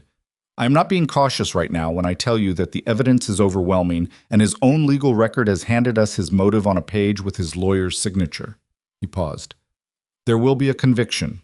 She pressed her palms flat on the table. The same gesture she had made in the sheriff's office, she realized, steadying herself against something she'd been standing on the edge of for a long time. Tell me what I need to do, she said. For now, nothing. Let Wade and the county prosecutor do their work. Your testimony about Silas's behavior after Edmund's death, the settlement pressure, the visit last Wednesday, will be part of the case, so I'll need you to write down everything you can remember in as much detail as possible. He stood. And stay away from Silas. Not that he'll be easy to find, so his lawyer has him confined to his property pending arraignment. He left. She sat at the table after he went and did not move for a long time. She thought about Silas in a room somewhere across town with his lawyer, going through the documents, seeing the case built against him piece by piece. She thought about the moment he'd looked at the survey report 14 months ago and seen the silver deposit and made a decision. Not immediately, she was sure. Not in one cold moment, but gradually, the way terrible decisions are usually made, incrementally. One rationalization at a time. She thought about Edmund, who had loved his brother and died for that love, and the particular cruelty of that. She got up, put water on for coffee, went through the mechanical motions of the afternoon because the mechanical motions of the afternoon were still required regardless of what the afternoon contained. She was halfway through a pot of genuinely bad coffee. The grounds were beyond recovery now. She needed to buy more. When Ree knocked, she let him in. He looked at her face and didn't say anything for a moment. "You heard," he said. Gerald came. He sat down. She poured him the bad coffee without asking, and he took it without commenting, which was becoming a specific form of comfort she hadn't anticipated. "He's been charged," she said. "I know. Wade sent word." She sat across from him. "Gerald says the estate comes back to me." "Good." "He says there will be a conviction." "I believe him." She looked at the table, at the grain of the wood, the small scratches and marks that had accumulated over years of use. Edmund had made this table. Built it in the first year of their marriage from timber he'd cut himself, rough-edged and slightly uneven in a way that she'd always found more honest than something perfectly made. "He died not knowing any of this," she said. Ree didn't say anything. "He died thinking it was an accident, thinking his horse had spooked, thinking it was just bad luck, random." She ran her thumb along one of the table's scratches. "And Silas stood at his grave and wept, and I actually thought that whatever else was wrong between them, Silas was genuinely grieving." "Maybe he was," Ree said quietly. "It's possible to do something terrible and still feel the loss afterward. It doesn't make the terrible thing less terrible. It just means people are more complicated than their worst actions." She looked up. "Are you defending him?" "No." He was very clear about that. People who do monstrous things aren't always monsters from the beginning. Sometimes they're ordinary people who made a choice and then made another choice to protect the first one, and it keeps going." He looked at his hands. "I've seen it. In the work I used to do. The accumulation of it. How far someone can get from who they started out being." She held his eyes. "Is that supposed to make me feel better?" "No," he said. "It's just true." She thought about that. About Silas at 10 years old, at 20, at 30, the man Edmund had grown up beside, the brother who had stood at family dinners and helped with early harvests and borrowed Edmund's tools and returned them. When had the calculations started? When had the brother become something else, something that could look at a saddle strap and think about the angle of a knife? "I don't forgive him," she said. "I want to be clear about that." "You don't have to." "People are going to say I should. Eventually. When the trial is done and the story has an ending, people are going to want me to forgive him because it makes a tidier ending." She shook her head. "I'm not doing it for tidiness." "Then don't." "Just like that?" "Just like that," he said. "Forgiveness isn't something you owe because the story needs a certain ending. It's something that happens or doesn't happen on its own terms, in its own time." He met her eyes. "And nobody who wasn't in your position has any business telling you when." She sat with that. "You're unusually sensible for someone I met while chasing a chicken," she said. He looked at her. Then the expression she'd been catching and almost catching for weeks finally arrived fully. A real smile, open and unguarded, not performed, not careful, just genuinely amused. It changed his face in a way she hadn't quite seen before, made him look younger and slightly startled by his own amusement. "That's possibly the least dignified sentence you've ever said to me," he told her. "I've been dignified for 8 months," she said. "I'm running low." He laughed. And she laughed, actually laughed, for the first time since March. Not the almost laugh she'd been catching at the edges, but a real one, a short surprise sound that came out of her before she knew it was coming. It faded. The kitchen settled. But it had been there. She was aware of it the way you're aware of light after a long dark stretch. Not just the presence of it, but what its presence means. "The property," she said, pulling herself back to practical ground because practical ground was where she could stand without wobbling. "When the estate reverts, the ranch is in poor shape. The hands are gone. The equipment hasn't been maintained. I don't have capital to restart operations." "What are you thinking?" "I'm thinking I need a plan," she said. "Not a dream. A plan. Real numbers, real steps." She pulled the ledger toward her. Edmund's old ledger. the one she'd been writing her own accounts in since spring. I know the land. I know what it was before. I need to figure out what it can be now. Ree leaned forward slightly, looking at the ledger. Can I? She slid it across. He opened it, read her columns, her careful, meticulous recording of every penny in and out, the condition notes she'd added about the property during her brief visits, the rough assessments of what needed repair and in what order. He was quiet for a moment. This is thorough, he said. I've had time. You've been building a plan this whole time. I've been building something to do at night, so I didn't lie awake thinking about court cases, she said honestly. But yes, it became a plan. He read further. She watched him read, watching the way his eyes moved across the columns, the small adjustments in his expression as he understood one number and then the next. The north pasture is your best grazing, he said. If you can get 2 good hands in spring and a basic herd. I know, she said. I've run the numbers 4 times. What's the gap between what you'd need to start and what you'll have? She told him. The number was not small. He didn't flinch at it. He looked at it the way he looked at most things, straight on, without drama. The silver deposit, he said. I know about the deposit, but I can't touch it yet. The legal right reverts to me with the estate, but developing a mineral claim takes time and money and negotiation with a mining company. It's not next month's solution. No, he said, but it's collateral. He looked up. A bank will lend against a documented silver deposit on deeded property. Not all banks, but the right one. She stared at him. I hadn't thought of it that way. The survey report is already part of the court record. The deposit is documented. Once the deed reverts, he pushed the ledger back to her. It changes your position, Verity, not just eventually, now. She looked at the ledger, at the numbers she'd been staring at for weeks, the gap she'd been treating as a wall. It was not a wall.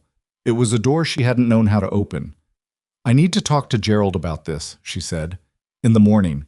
Tonight, stop thinking about it. I can't just stop. You've been going since before dawn, he said. Gerald came. A man has been arrested. You've had a legitimate shock to your system. He stood, picked up his hat. Stop thinking about it for the rest of tonight and think about it more clearly tomorrow. She wanted to argue. She could feel it now that she'd sat down and the day had caught up with her, genuinely exhausted in a way that went past physical. The bone-deep kind. Fine, she said. He moved toward the door. Ree. He stopped. The question, she said, the one you told me was there, that you'd ask when things were settled. She looked at him directly. I've been thinking about it. He turned fully to face her. Things aren't settled yet. I know. I'm not asking you to ask it. She held his gaze. I just wanted you to know that I've been thinking about it, and I'm not afraid of it, whatever it is. He stood in her doorway in his worn coat and his plain hat, and he looked at her with that expression that had no performance in it at all. And she thought, not for the first time, that this was possibly the most honest person she had encountered in her adult life, and she wasn't entirely sure what to do with that, except be honest back. All right, he said quietly. I'll hold on to it a little longer. Don't hold on to it too long, she said. Something moved in his face. Not quite a smile, not quite something else, something in between. Good night, Verity, he said. Good night, she said. He went out into the dark. She listened to his horse move away from the gate, and she stayed at the table for a while longer, her hand on Edmund's ledger, the bad coffee cooling in the cup, the fire in the hearth burning itself down to coals. She thought about tomorrow, about Gerald, about the bank and the collateral and the north pasture, and 2 good hands come spring. She thought about the question that was still waiting, unhurried and honest, with the patience of someone who had decided on something and was prepared to let it arrive in its own time. She thought about the fact that she had laughed today, actually laughed. She blew out the lamp and went to bed in the dark. And for the first time in 8 months, she did not lie awake going over the same circuit of loss and fear and the things she couldn't control. She thought about the north pasture. She thought about spring. She slept. The trial of Silas Sinclair began on the 2nd Monday of February, when the snow was coming off the mountains in sheets, and the courtroom in Eagle's Rest was so cold that the bailiff kept a wood stove burning in the corner that did almost nothing except make one side of the room warmer than the other. Verity sat in the front row on the right side of the gallery. She had dressed carefully that morning, Not to perform, but because Edmund had believed in showing up to important things looking like you understood they were important.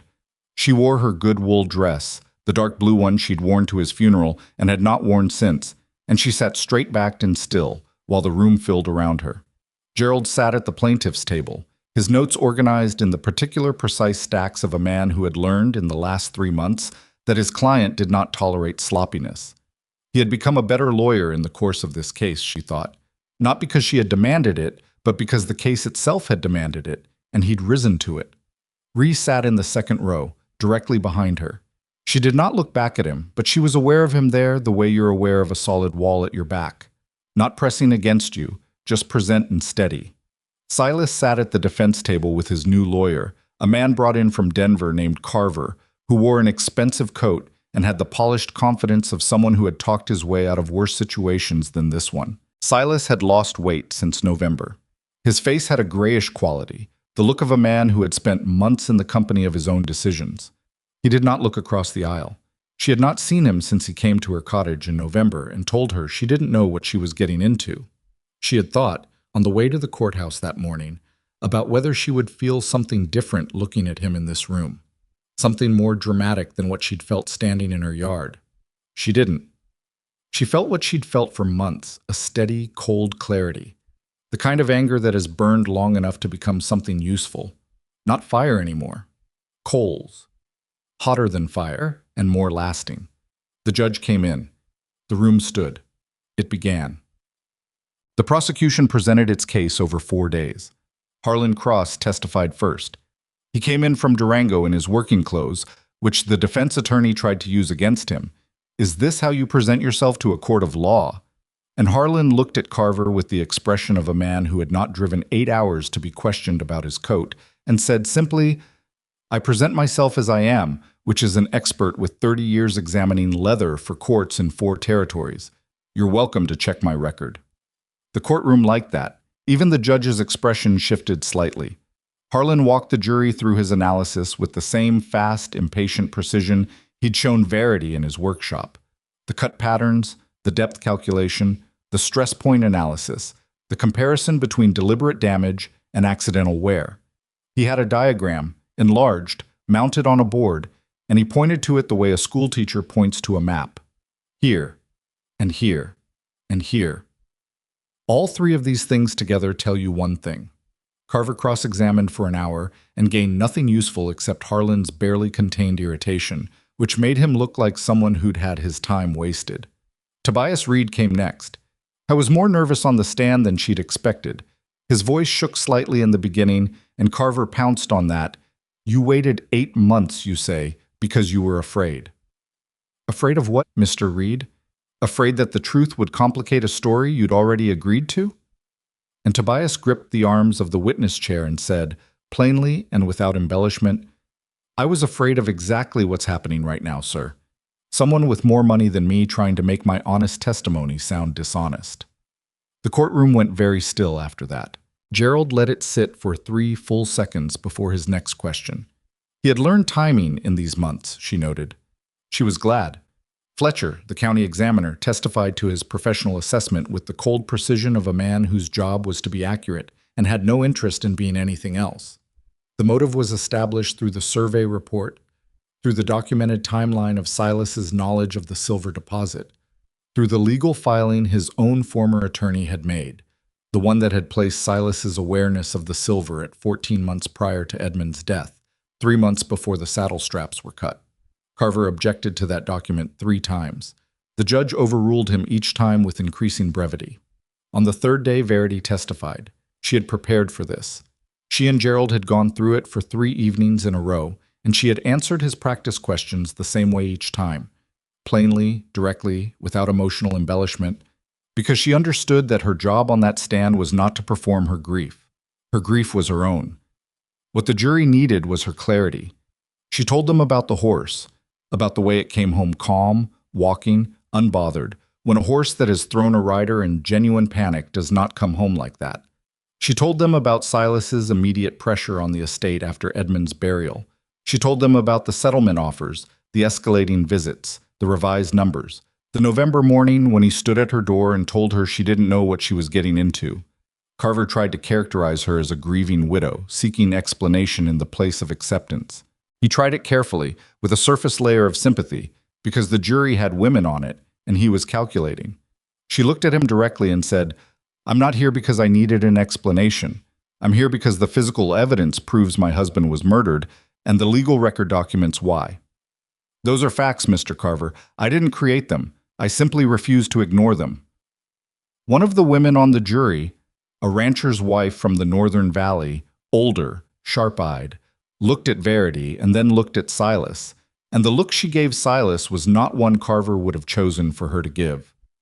Gerald rested the prosecution's case on the afternoon of the fourth day. The defense took 2 days. Carver called character witnesses, men who had known Silas for years, who testified to his reputation, his church attendance, his community involvement, his relationship with Edmund. Some of them seemed genuinely confused to be there. Some of them looked at Silas while they testified with the expression of people who were saying true things about a man they had thought they knew and were not entirely sure they knew anymore. Silas did not testify. Carver had clearly decided the risk was too high, which was its own message to anyone paying attention. A man with nothing to hide generally wants to say so in his own voice. Closing arguments were on Friday. Gerald was better than she had expected him to be. He had a tendency, she'd noticed over the months, to bury his best points under preparation, to over-explain things that were already clear, to add one argument too many when the first 3 were sufficient.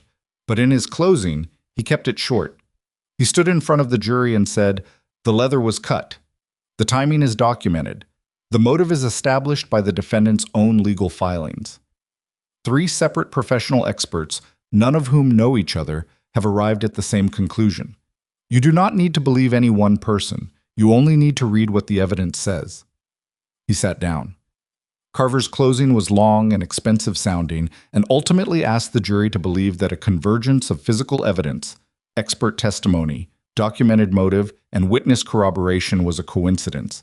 He said it more elegantly than that, but that was the substance of it.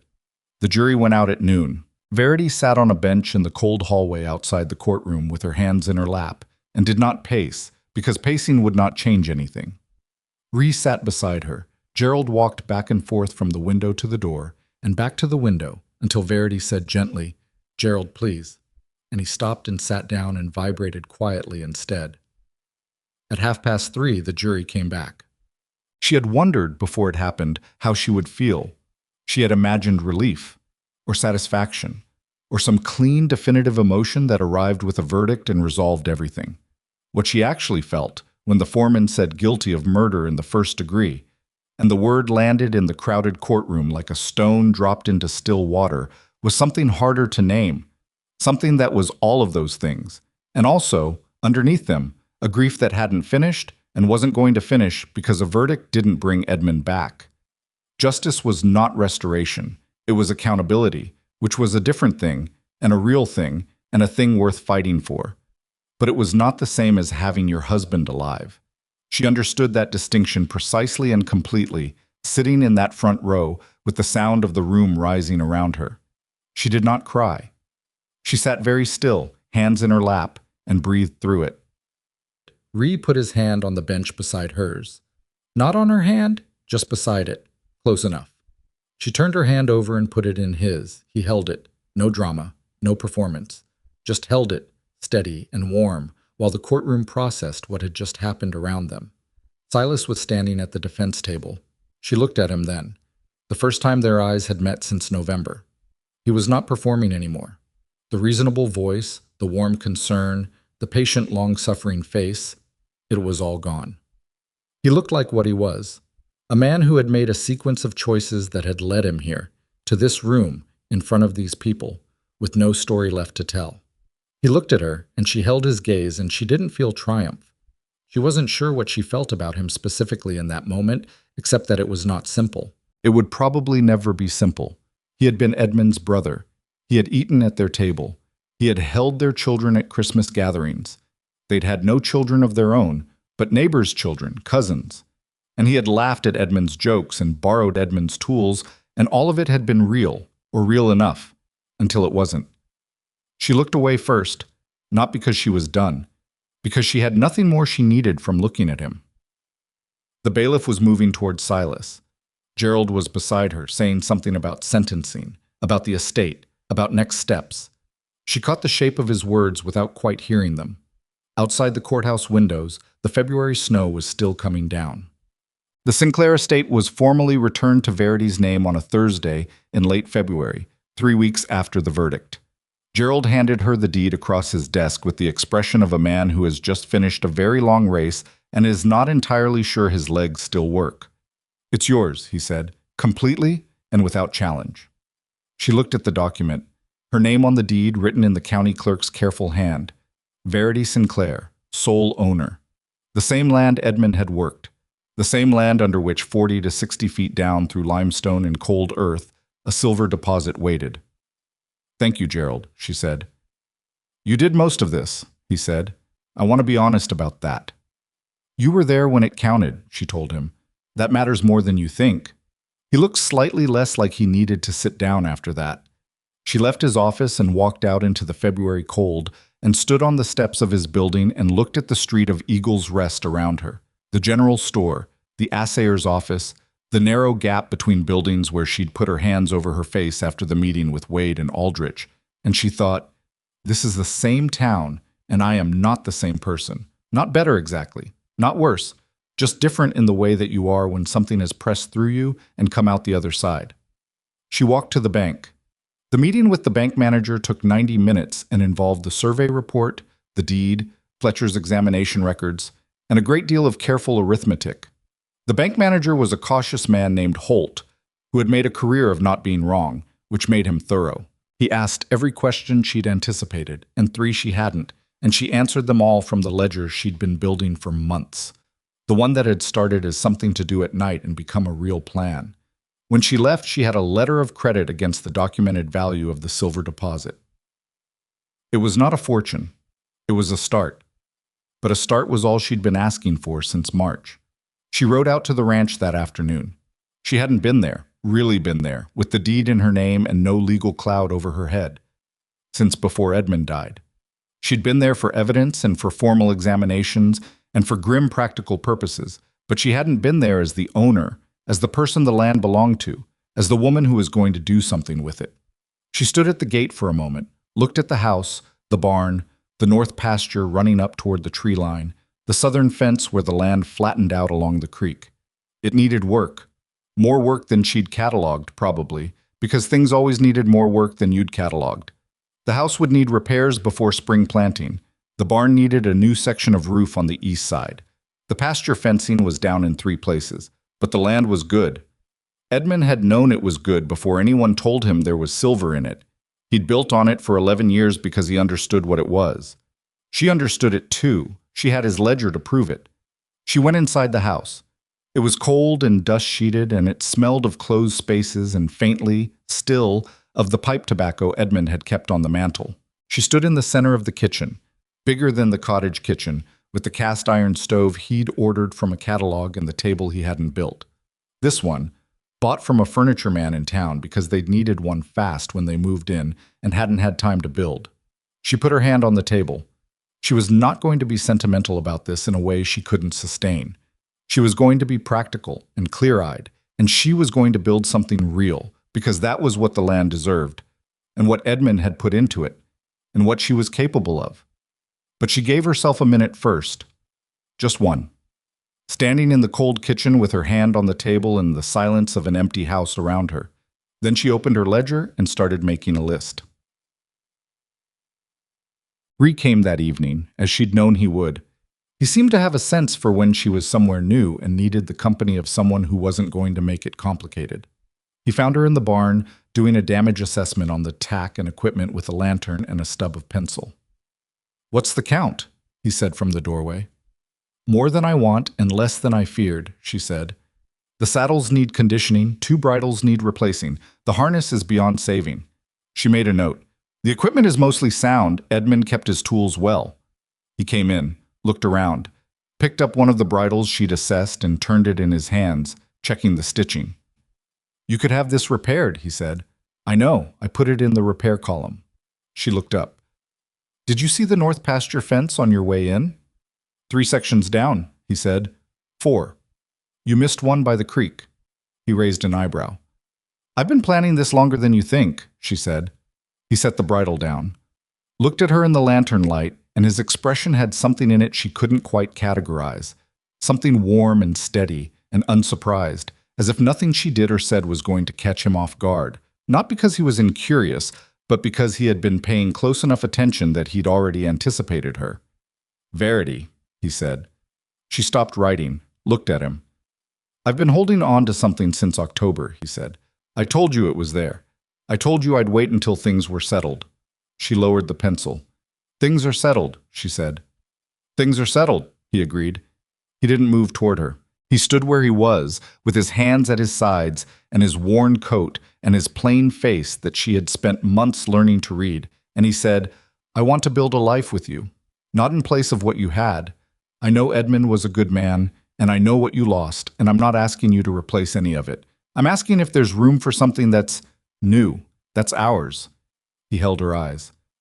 I want to marry you, if you'll have me, with the full understanding that you're the most difficult person I've encountered in years, and you correct my fence lines and you make terrible coffee, and I haven't had a single boring morning since October.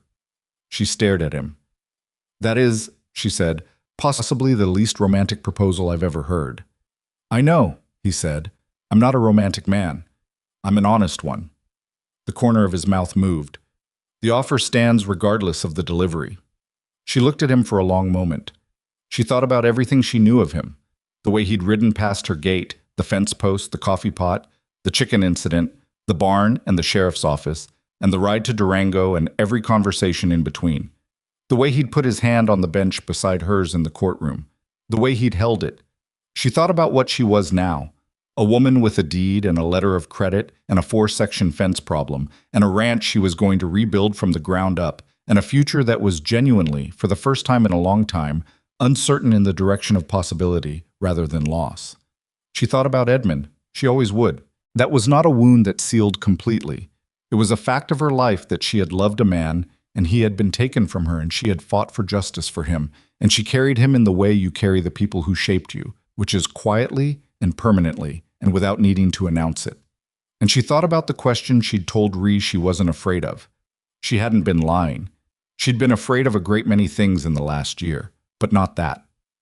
I have conditions, she said. He blinked. Conditions. The ranch runs under my management. You can have opinions. I'll listen to them. But decisions about the Sinclair land are mine. She held his gaze. I didn't fight for a year to hand the reins to someone else. Agreed, he said immediately. And she could see he meant it, which was the part that mattered. The silver negotiation goes through me and Gerald together. I'll consult you, but the final decisions are mine. Agreed. And I will continue to make the coffee exactly as badly as I make it, because I cannot afford better grounds until the spring revenue comes in. He looked at her. That last one wasn't a condition. That was just a fact. I wanted to be thorough. He laughed. That short, genuine laugh that she had come to understand was his real one, the one that surprised him slightly each time. She felt something ease in her chest at the sound of it, something that had been held carefully for a long time, afraid of too much ease. Yes, she said. He went still. Yes, she said again, with the conditions. He crossed the barn in 3 steps, and she met him halfway, which was perhaps the most accurate description of everything they'd been doing since October. Meeting in the middle, both of them moving, neither of them waiting for the other to do all the traveling. He put his hands on either side of her face. She put hers on his chest. They were both cold, and they were standing in a barn that needed a new roof section, and the lantern was guttering on the post above them, and none of it was romantic by any conventional measure. She kissed him first. He kissed her back with a thoroughness that suggested he had been patient for a very long time and was done being patient, which she appreciated.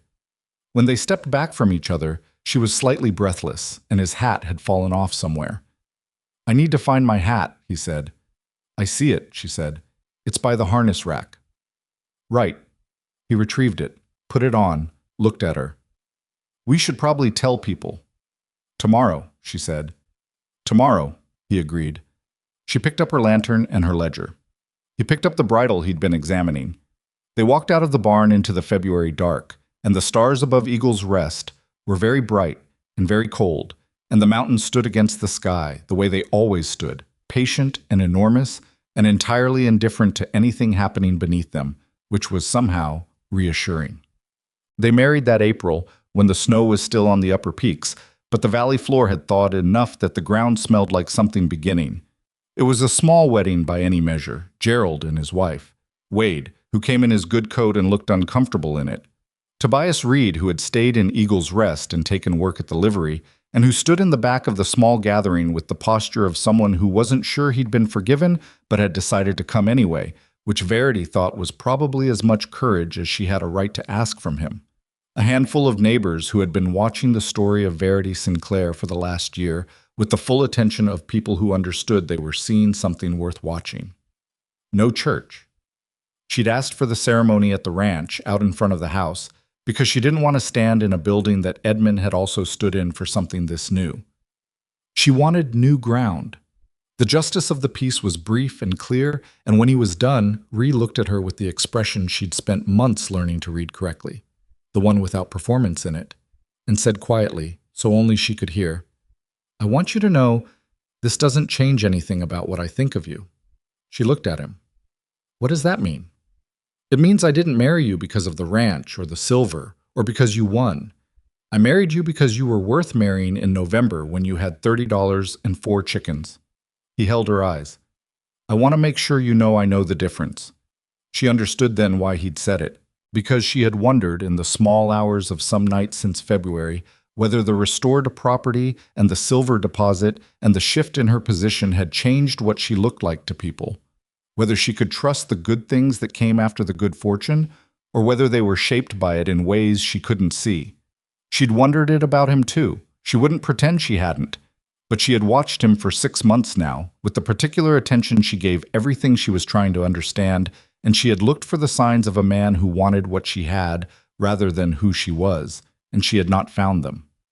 She had found instead a man who had shown up consistently, quietly, without escalating his claim when her circumstances improved, who had stepped back when she needed space and stepped in when she needed presence, and who had proposed to her in a barn while she was doing an equipment assessment. She didn't think a man after her fortune would have proposed in a barn during an equipment assessment. "I know," she told him. "I know the difference too." He smiled at that, the real smile, the unguarded one. She smiled back. The mining negotiation began in June.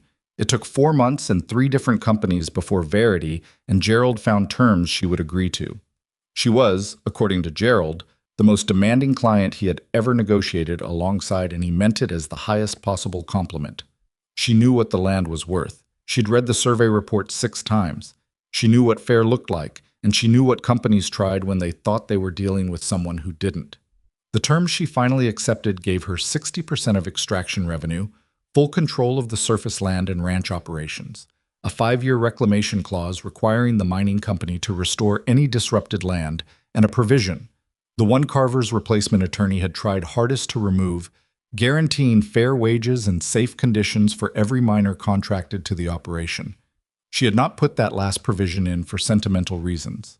She'd put it in because she understood, from her own year of labor and precarity, what it meant to work hard without protection and to have no one in the room advocating for your basic interests.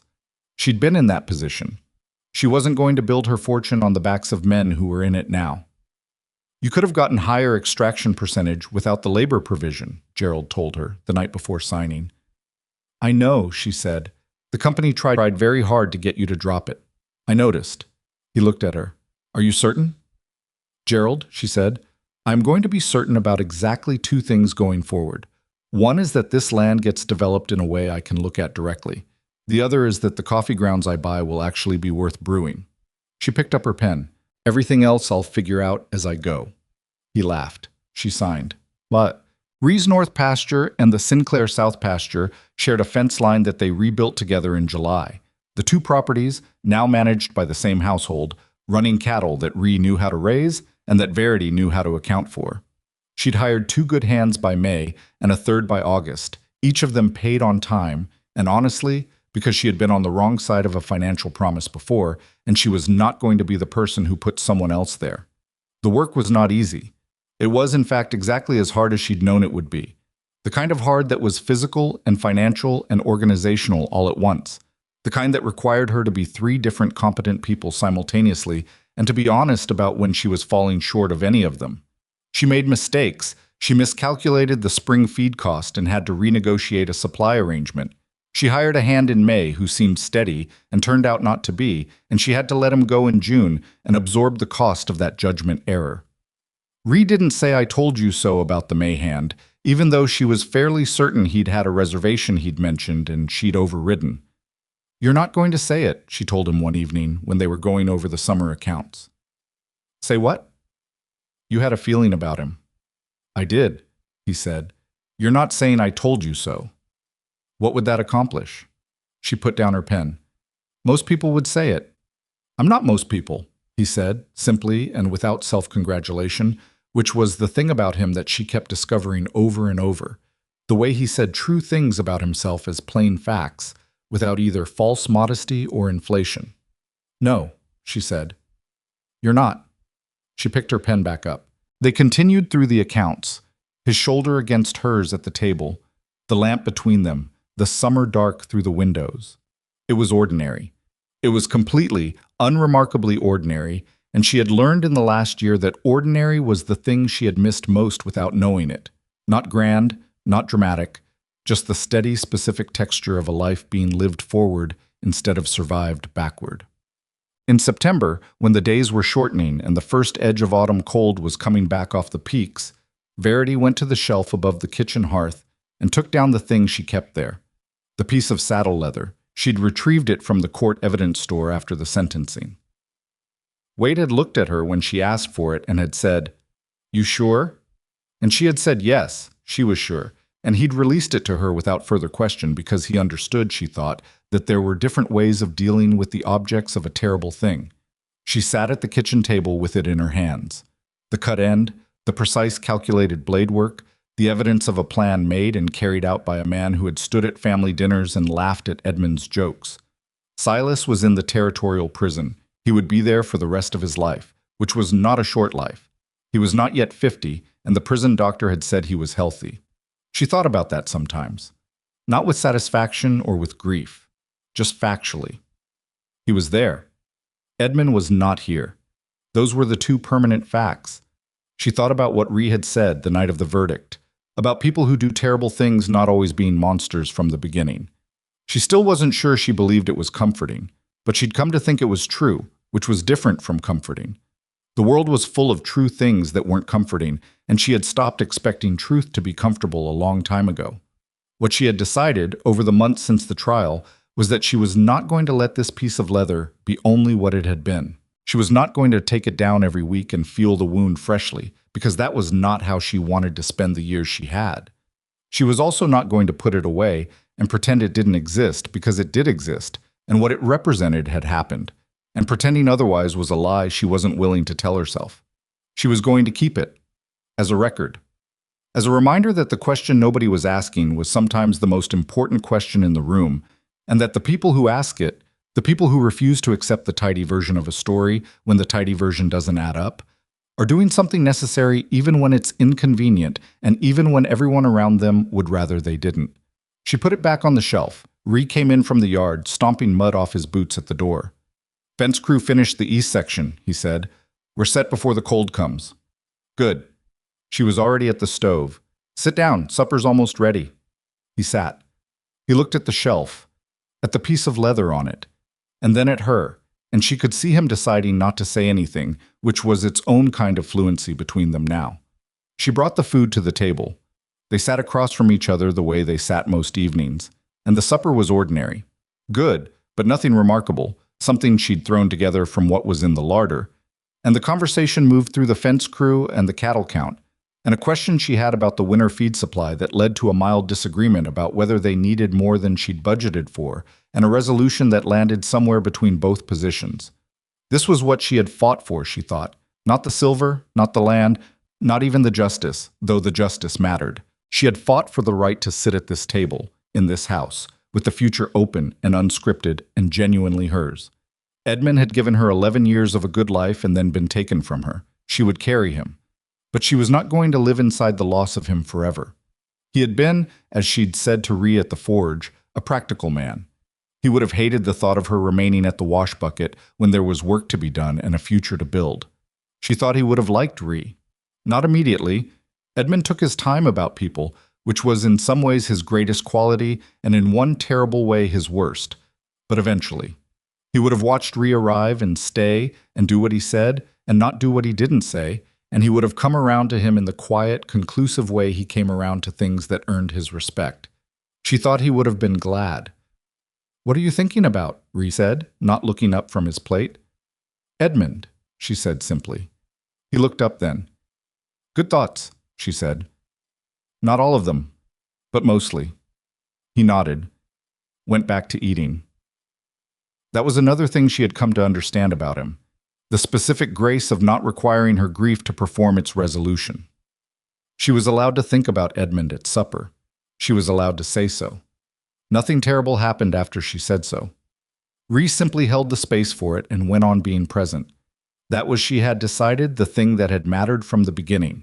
Not the fence posts or the coffee pot or the chicken in the road, though all of those had mattered too, in the small accumulated way that real things matter. The thing that had mattered was that he had looked at her and seen someone with a future worth helping toward. Not a widow. Not a tragic story. Not a woman who needed saving. A person. She finished her supper. The fire in the hearth burned its steady burn, and the October dark came down outside, and somewhere above the mountains, the first stars were appearing in the cold, clear sky. She reached across the table and put her hand on his. Not for any dramatic reason, not to mark a moment, just because she wanted to, and she was no longer in the habit of withholding the things she wanted. He turned his hand over and held hers. "Terrible coffee?" he said. "Still terrible," she confirmed. "I refuse to apologize for it." "I didn't ask you to." She poured it anyway. He drank it anyway. And the night came in around the Sinclair Ranch, around the people inside it, around the life they were building, imperfect and real and unfinished and genuinely, solidly worth building. The mountains of Eagle's Rest stood in the dark, as they always did, and the ground beneath the ranch held its silver quietly, and on the shelf above the kitchen hearth, a piece of cut leather sat as its own kind of truth. The truth that someone had been willing to ask the question. And the asking had been everything.